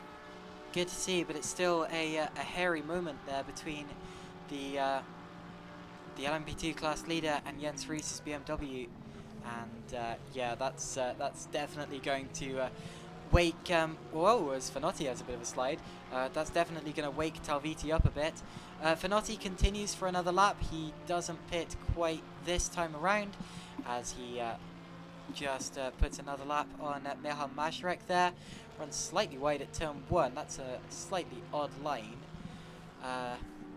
But yeah, we're expecting Finotti to pit any lap soon. Just looking at the lap times of the GTEs, the front runners. Out of the 3 front runners, it's actually Pimenov that's quickest at the moment. Not by much, but he's not doing too badly at the moment. He just has a quite big gap to whoever's in front, Majerek. So yeah, it was a bit of a shame for Pimenov, wasn't it? He was controlling this race and it just went away from him. Yeah, it was a massive shame for Denis Pimenov, and he will be very, very gutted and probably quite annoyed at himself. And I know how it feels to suddenly start losing control of the car towards the end of the race. He's going to go away from this round with probably bad memories, although I hope not too bad, because still, driving race cars should always be enjoyable. Meanwhile, Pablo Finotti stays out for another lap. Yep. I'm just gonna see when he pitted last. Lap 64. So he could probably go another 3-4 laps if he wanted to. Yeah, probably. I don't really see the point of that though, as it just means he's going to be running these old tyres for longer, and he wants to surely wants to put on fresh tyres sooner. I don't expect that'll affect him towards the end of this race. He's got plenty of time, so if I was Finotti, I'd probably be pitting as soon as well, probably this lap, I'd expect. Yeah, there's not much Finotti can really do except hope for a spin or an accident between Salvati and Van der Geest, one of those guys getting mixed up in GTs. But apart from that, Finotti's got third place pretty much secured. I believe at this point he's 4 laps ahead of Rob Milliken, so quite a big gap. Indeed, yeah, indeed he is, and Milliken is about to get lapped by John Van der Geest in just a couple of corners as well, but still, as I always say when we have a look at any driver that we haven't really mentioned much in the race, great to see him continuing, and great to see him still running nicely. And Rob Milliken completes another lap of racing, as Pablo Finotti still stays out. He's still behind Tony Talviti, because Talviti has just such a massive advantage in this race so far. Let's ride on board, in fact, with our GTE class leader. We very rarely ride on board with GTE cars for any more than a couple of corners. But yeah, KL Graf here, just showing us exactly how you do it. Inside curb, outside curb, perfect line there through turn 7, sorry, and as he heads down the back straight, quite some speed. We always say that the LMP2 cars are so much faster than the GTEs, and they are, but still the GTEs 170 miles per hour by the end of the straight there, and at Paul Ricard we were watching them get up to over 180 miles per hour. So yeah, still frighteningly fast cars, and they still take a lot of concentration to drive, and KL Graf is getting it absolutely right. Watch how he skirts every curb. This is brilliant from KL Graf. Yeah, just all hooked together, not really making any corrections, hitting all the apexes. He's pretty much got this race in control at the moment. No one in front of him. I don't think there's anyone behind him that's close. He just needs to concentrate. He doesn't want to throw it away at this point. Over the exit curb there at turn 5. Probably an accident black spot of this track. That's where who was it in IMSA a couple of years ago who ended up on top of the barrier there? That was an interesting one. But yeah, whatever the case, KL Graf gets it done very nicely. I think the reason that corner is so difficult is because the curb's right on a big crest, and there's a massive dip to the outside. So if you get 2 wheels over the curb there, it does tend to drag you off and unsettle the car, and sometimes fling you around in circles, and sometimes even put sausage curbs there, which I've got no idea. I've got no idea what level of sanity it takes to do that. But whatever the case, another lap completed for KL Graf, and this is mesmerizing to watch. It's a great circuit to watch on boards from. It's just very fast, very flowing, and I love the sort of up and down bits. It's basically the exact opposite of a sort of tilk circuit, modern tilk circuit. Just quickly checking, is Finotti in the pits yet? No, he isn't. So anyway, back to KL Graf, because I love this shot. John Van der Geest goes through there in the LMP2 field. But anyway, yeah, it's going to be interesting to see when Pablo Finotti pits. Surely it's not going to be that long now. Let's have a look at Finotti. Again, he stays out, leaving it very late in the race, and I'm quite surprised by that.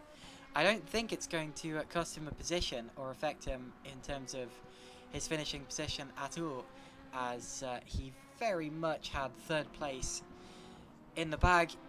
He was a long way from the car in front of him and the car behind him, but still, I'm still really quite surprised to see him not making a pit stop yet.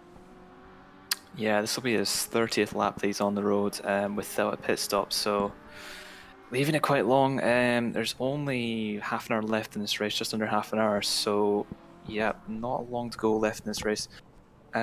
Just looking at the championship, this is going to make things quite interesting for the last race of the season. Do you mean in the GTE field? LMP3 and GTE. Well, actually, you have to ignore the LMP3 standings because they do not. There are no Does points. this race doesn't count? Yeah, No. this race doesn't count towards Ah, LMP3. that's a shame. Sorry. That's a real shame. It is a shame because that would make it interesting, but no, there are no LMP3 runners in this race, therefore nothing goes towards the LMP3 championship. But next time out, we will see the LMP3 championship resume with all of your usual protagonists, I should expect. That's definitely the plan anyway. If we don't get an LMP3 field next time out, I believe that means that Pablo Finotti's won it. But I think we're gonna get that back. John van der Geest is leading LMP3 at the moment. Okay, John van der Geest. Sorry, got that confused. All right, John van der Geest. Ignore me. And GTE, Carl Middleton is leading it despite not winning a race, which is interesting. Cale Graff in second, 19 points behind Middleton, but Carl Middleton hasn't had a great race, so I believe that gap's going to get cut down a lot. And then Mazurek in third, who is 4 points behind Graff at the moment. I agree, it's definitely going to make the GTE championship more interesting. I'm not entirely sure who's going to be leading it after this round. I have a feeling it's just about still going to be Carl Middleton somehow, but I'm not entirely sure. It's definitely going to be close between a lot of guys, and Barrett Eriksson, Cale Graff, Carl Middleton, I wouldn't be surprised if all of them, and Michal Mazurek, sorry, I wouldn't be surprised if all of them go into the final round. Still in contention for the championship. I don't think Pimenov made every round though. Oh, meanwhile, Finotti's in the pits. Pimenov has only raced in 2 races out of the. This is the 5th one, I think. Yeah. Okay, so that means that Pimenov will not be in contention for that championship. I think he won the other race he competed in though. Am I right in saying that? No. He's done 2 races in GT. He's done 1 race in LMP3. Right, got it. He's not won a race. Not won a race yet though. All right, sorry. Anyway, up into second place in LMP2 goes John van der Geest. Pablo Finotti returns to the race, and that is very much how your LMP2 order stands. So let's run you through the order for one of the very last times before the end of this race. Tony Talviti still leads this race overall by over a lap. Is it by not quite over a lap, very nearly a lap from John van der Geest, and then we have Pablo Finotti in third place. Rob Milliken is fourth. Then we have our GTE leader Cale Graff, followed by Michal Mazurek second in GTE, and Dennis Pimenov third. Barrett Eriksson is fourth, followed by Jens Roos. Then Carl Middleton, Neil Tasker, Jerry Chen, and Ollie Bateson. And our retirements are Colo, Harper, Bali, Gutierrez, Bruce, Williams, Lima, Dippy, and Middleton. And seems like a lot of DNFs this race compared to previous races, which is interesting. Yes, very much so. I think it's partially because it's a longer race than the other ones, and I also do think that Road Atlanta is probably the most difficult course of all of the tracks we've raced at so far this year. I'm not sure if the drivers would agree with me, but from my own personal experiences, I know I've never raced at this track, but I've tested it, and I do believe that this is the hardest track in terms of difficulty that we have been to so far this season. Yeah, Paul Ricard is fast, but it's very hard to DNF there. Obviously, because of the runoff. This doesn't have as much runoff. And the first sector, to pretty much the entire track, is very, very fast. So it's a lot easier to DNF here. Just watching Barrett Eriksson. He's been a mainstay of the GTE Championship so far this year. Always quick. Never the quickest, but always one of the quickest. And always right up there. Currently running very highly in the championship. Not entirely sure where, because if I load up Google Chrome, everything crashes. But whatever the case, Barrett Eriksson still running very well in that GTE car. Fourth in class as it stands, just getting lapped around the outside there by Tony Talviti. I'm just looking at the gap between Graf and Mazurek. I'm not sure specifically what it is, but Graf, at the end of that straight, the back straight, Mazurek was starting on the straight. So one was starting the straight and one was ending at the straight. So not that big a gap between them. Well, it's still going to be a hard task for Mazurek. I think. Could you please check the last couple of lap times? I think Mazurek is quicker at this point in the race than Graf, but probably not by enough to gain this back unless something happens to Graf. Yes, Mazurek's actually a lot quicker. Ooh, how much quicker? Well, Mazurek put in a 1:18.1, which is actually his fastest lap of the race, just 2 laps ago. And he's doing mid to late 1:18s at the moment, and meanwhile Graf is doing low 1:19s, and the last lap was a 1:20.1. So Mazurek has a little bit more pace over Graf at the moment. Okay, so Mazurek really pushing at this point in the race, setting personal bests, as we see Jens Rees have a little bit of a twitch there. But yeah, setting personal bests, and that's because he knows he's not going to be stopping again. From now on, it's just a sprint to the finish between him and Cahill Graf. He's pulling the time in, and Graf probably isn't pushing quite as hard because he knows that if he makes a mistake, it's all over for him. And he really doesn't need to because he has quite a gap at the minute and just needs to consolidate that as we have 22 minutes remaining in this race. But yeah, definitely Mazurek doing a good job and pushing at this point in time. That was us saying earlier, where would Mazurek be without his mistakes? And the gap is... Meanwhile, Neil Tasker spins at the final corner. He's facing backwards on the racing line. Needs to get out of the way. Does do nicely. Looks as if he just lost it over the crest and got over the grass, and then there was no saving it. And he's lost 2 positions and all of that as well. He's been passed by Jerry Chen and Ollie Bateson. So I'm afraid Neil Tasker drops right to the back of the order. Yep, losing 2 positions just 20 minutes before the end of the race. Not sure about his pace, so he might be able to get them back. But yeah, bad mistake to make so late in the race. Yeah, sorry for interrupting you there. What were you saying before that? I was just saying we were talking about Mazurek's mistakes earlier and how much they have cost him. Mazurek's only really Graf just went to the first 2 corners and Graf's had a collision with Talviti. Oh no! It's Milliken. Don't worry, it's Milliken, not Talviti. But oh my word! So that's 4th and 5th place coming together. They are on different laps, of course. Graf, our GTE leader, and we initially thought it was both class leaders with Talviti as well. It wasn't. It was Milliken. Unfortunately, I can't give you a replay.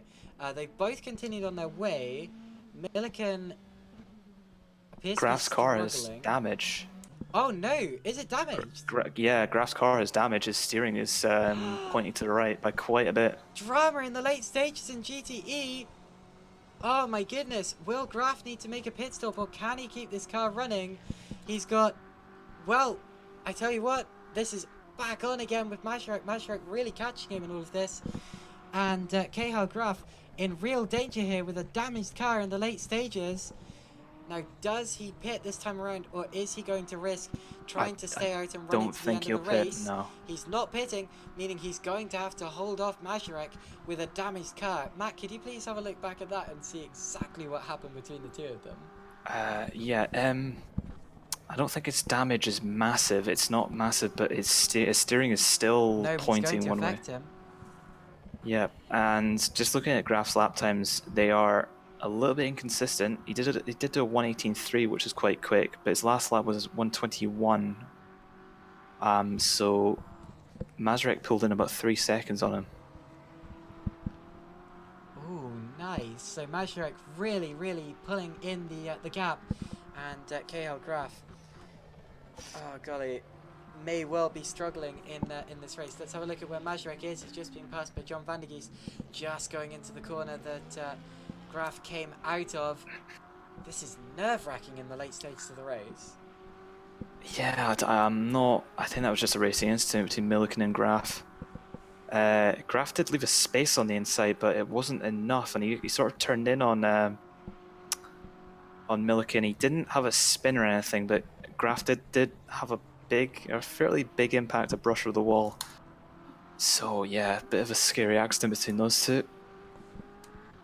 Well, whatever the case, we hope it will be okay. Rob Milliken also staying out of the pits, so that's good to see. But yeah, we hope it's going to be okay between the two of them. I expect it will be.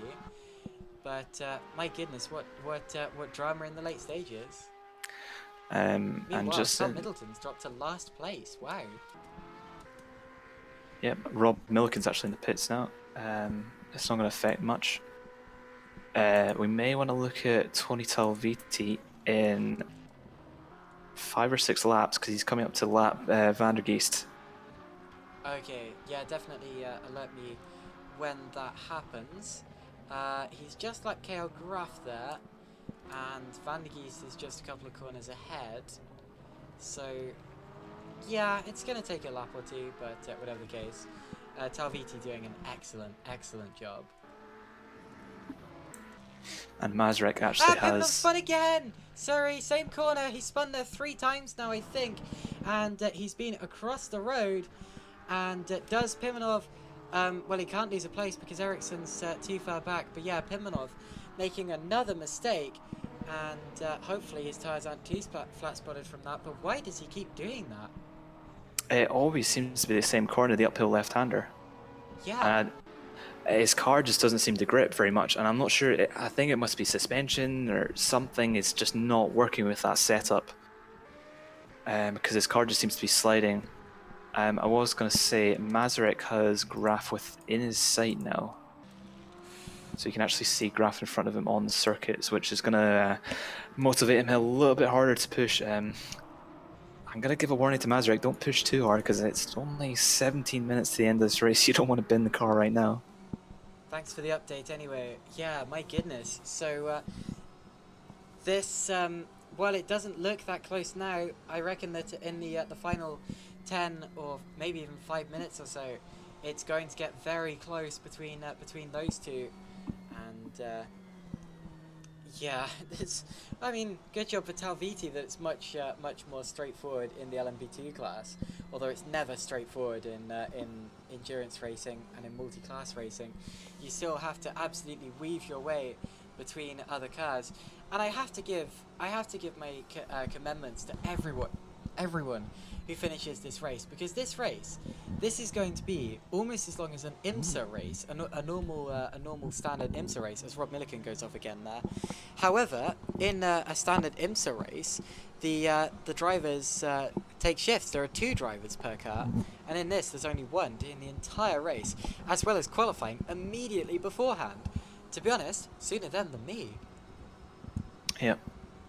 And we've got a lot of international drivers here. I'm just thinking about time zones, and some people must be racing this race, I don't know, really early hours of the morning. They must be. And doing a 144-minute race is not fun at that stage. Milliken in the pit lane again. Maybe, goodness, wasn't he in last lap too? So... Yeah, I think he said he was, anyway. pitted lap 90, so about 10 laps ago. Oh, sorry, I must have misheard you. Okay, well, Milliken in the pits, and that will be for his last time. He did tend to pit later than the others throughout the whole race. That's just how his strategy's gone so far. But yeah, whatever the case, the race continues. Milliken not really in danger of losing his position, and certainly not in a position where he can challenge for places, but still disappointing for him. So Mazurek just went through last corner. Graf is heading into the first corner of the lap, so the gap is not big at the moment, but with the current pace, I think Graf's just about going to be able to hold off Mazurek. Meanwhile, Carl Middleton has repassed Nil Tasker in the fight not to be last. 12th and 13th positions at present. And I mean, I don't want to curse it. We haven't had a retirement in a long time, probably over an hour. I really hope I haven't cursed anything there. I know that there are a couple of drivers struggling a bit in these late stages of the race. But whatever the case, good to see 13 cars still remaining, as the leaders have completed over 100 laps now. Yep, and Talviti just closing up to the back of Van der Geest as Van der Geest gets past GTE. I think Talviti's dropped off a little bit. If I was him, I'd really want to lap the entire field just for the gloating of it, but Oh, absolutely. I wouldn't be pushing too hard at this stage, especially that a gap of over a minute to second place. Of course, if Talviti pits at this point, it'll be dead even between him and Van der Geest. Yeah, no, don't worry. I completely understand why a driver would want to lap absolutely everyone. It's a very special thing to say that you've done, and yeah, Talviti putting on a fantastic, spectacular performance so far. As Fanotti did at Watkins Glen, as I think Bally won it. As Bally won it, did at Watkins Glen. I think I'm getting confused. Sorry, my apologies. Anyway, whatever the case, we continue on our way. And Carl Middleton's now got Ollie Bateson in his sights, and that's for 11th place overall. If you go on board with Mazurek and look at the gap he's pulled into Graf ahead. Yeah, that is Graf, that little black dot on the horizon. Excuse me. That is indeed Cahill Graf. And you can now see his gamer tag when they break. So yeah, Michal Mazurek absolutely closing it in and hounding him down. And this is the Mazurek I'm kind of used to seeing, just putting in lap time after lap time, sort of an absolute alien in terms of just driving, just hunting someone down. Yeah, he had a dodgy start to the race, but now he seems to have really got into his element and really got the hang of it. But, a lot of mistakes earlier. Yeah, a lot of mistakes earlier, and definitely, I know I've said this many times, but definitely without those, he'd be dominating this race by now. Talviti right over the back of Van der Geest, and Van der Geest lets him past. So Talviti has now, there he goes, Talviti is now the only driver on the lead lap of this race. He's utterly dominant, and it's been a... Oh! What happened to Van der Geest? He just made a mistake, just got a little bit of oversteer. Okay, well that's dodgy. Well, whatever the case, I was looking down at the time and I suddenly looked up and he was miles off the road. That's weird, but anyway, gets it back on the road again and continues on his way. Yeah, that was a bit weird there, sorry.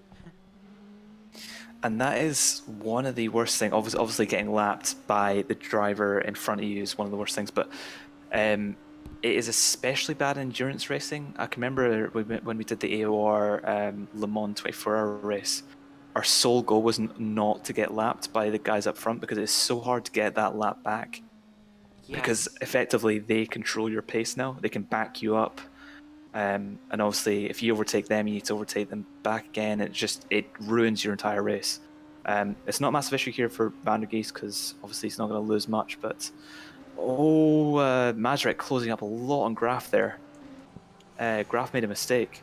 Oh, indeed, Mazurek right on the back now. We are riding on board with Michal Mazurek, and that is Cahill Graf you see right ahead on the road. And this is the fight for the lead of GTE on lap 100 of this race.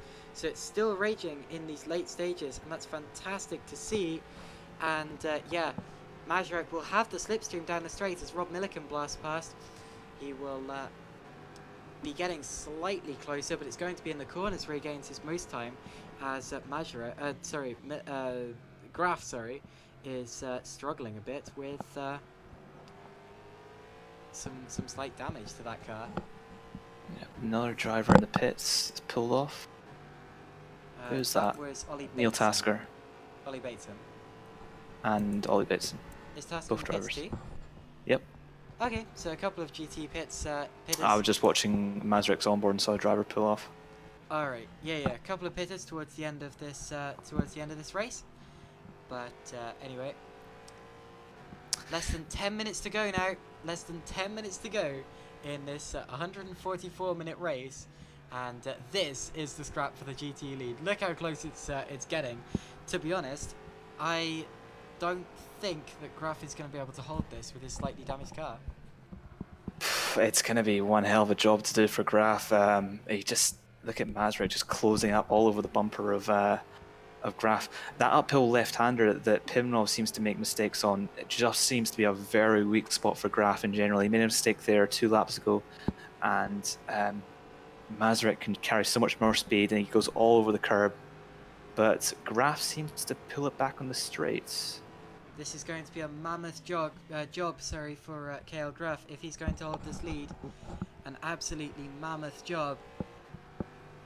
As Mazurek still bides his time. He knows that Graf is struggling. I mean, I don't know why I said he's biding his time, because he obviously isn't, but whatever the case. Still absolutely flying. And if Mazurek is smart here, he'll try and use Talviti to open up a gap and put Graf off and then pounce. Yes, potentially. Talviti there, getting in between them.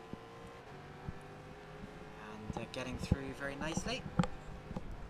Just going to look at the traction of Graf Mazurek here. Really quite well. He made a mistake earlier, last lap of course, which put Mazurek on his tail, or 2 laps ago, sorry.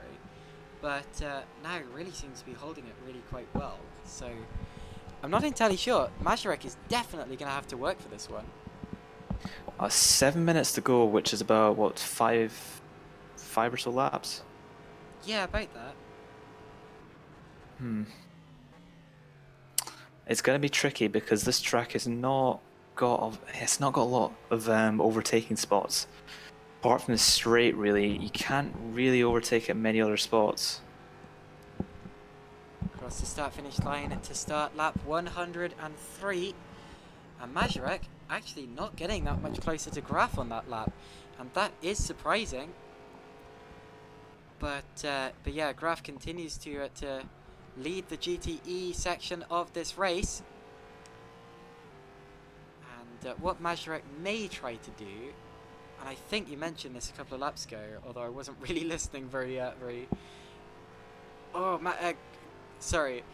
Is potentially try to follow an LMP2 car through, but Graf's actually going defensive. Yes, Graf was going defensive. He made a slight mistake out of turn 5. He didn't get a great exit, and Mazurek there got very, very close. Now he's going to be with him down the straight. Graf does tend to gain time down the straight, but Mazurek's going to be right with him, properly in the slipstreaming range. Through goes John van der Geest, and that's going to give Graf a slight slipstream as well. I don't think that Mazurek's going to be able to get through this time around, but he's definitely going to be close. And if Graf makes too many mistakes like that, then it's going to be inevitable. Yeah, Graf just seems to gain a lot on the straight. I don't know if his car is geared better for the straight or the low speed sort of double right-handers, just the traction out there.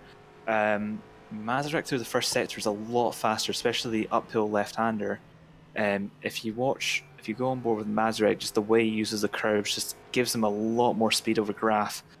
Mazurek is all over the curbs, and Graf seems to be avoiding them mainly, which seems to be a difference between the two.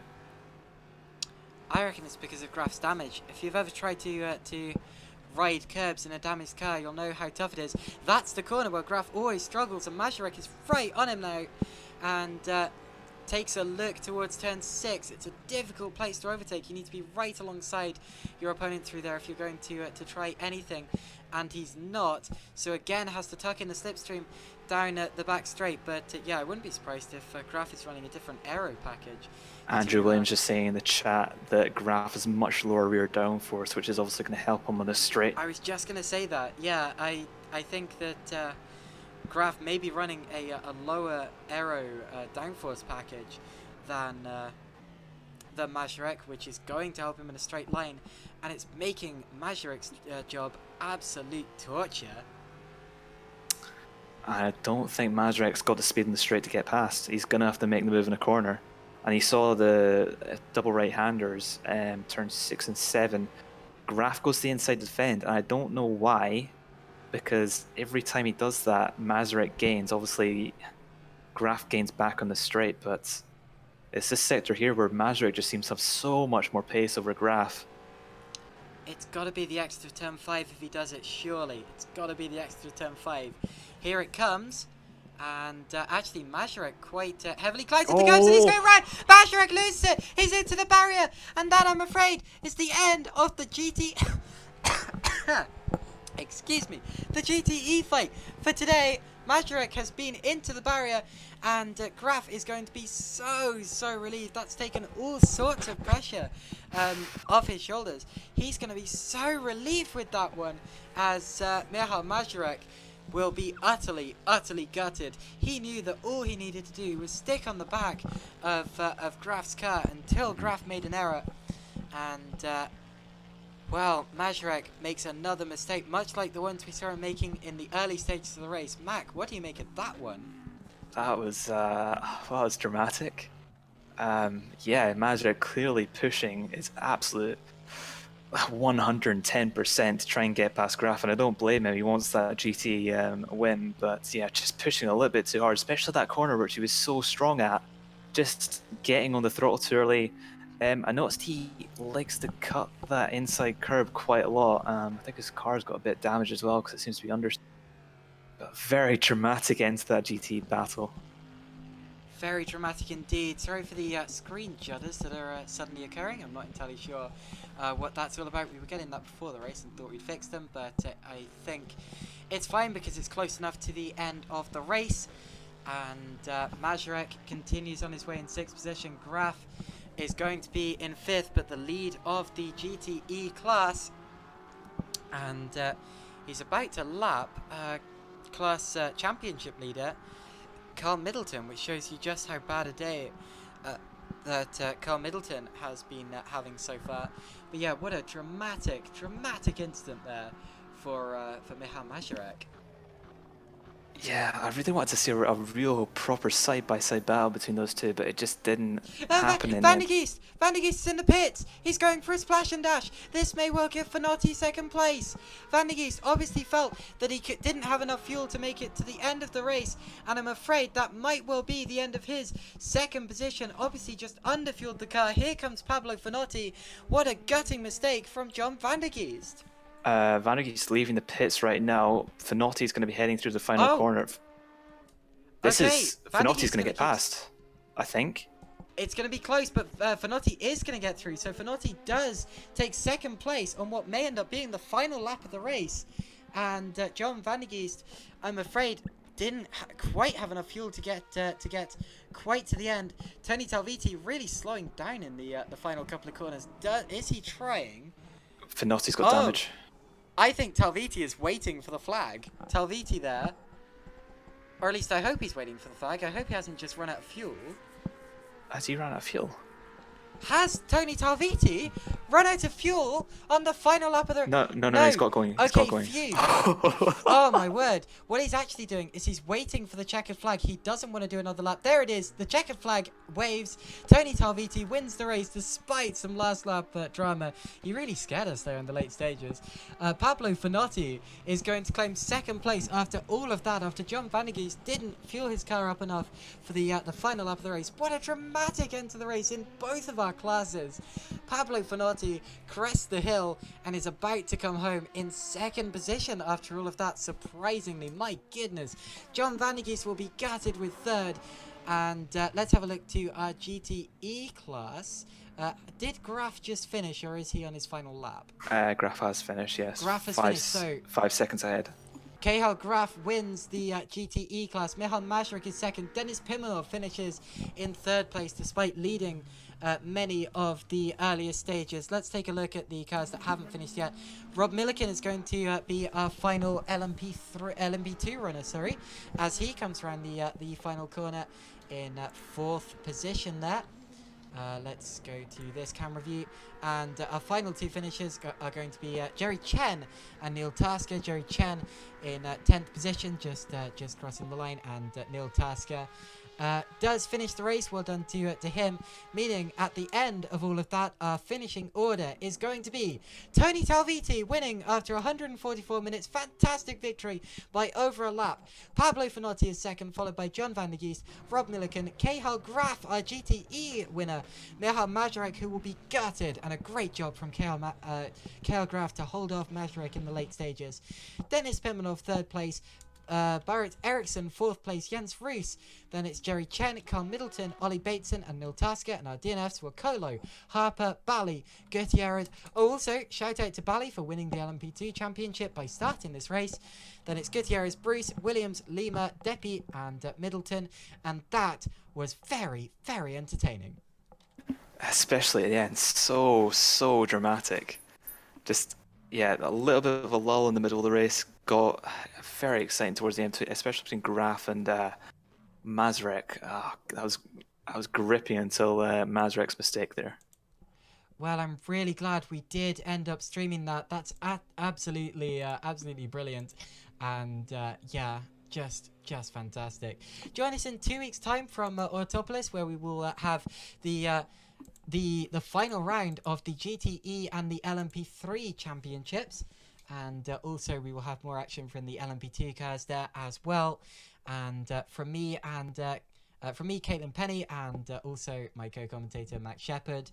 It's good night, and we will see you next time. Goodbye.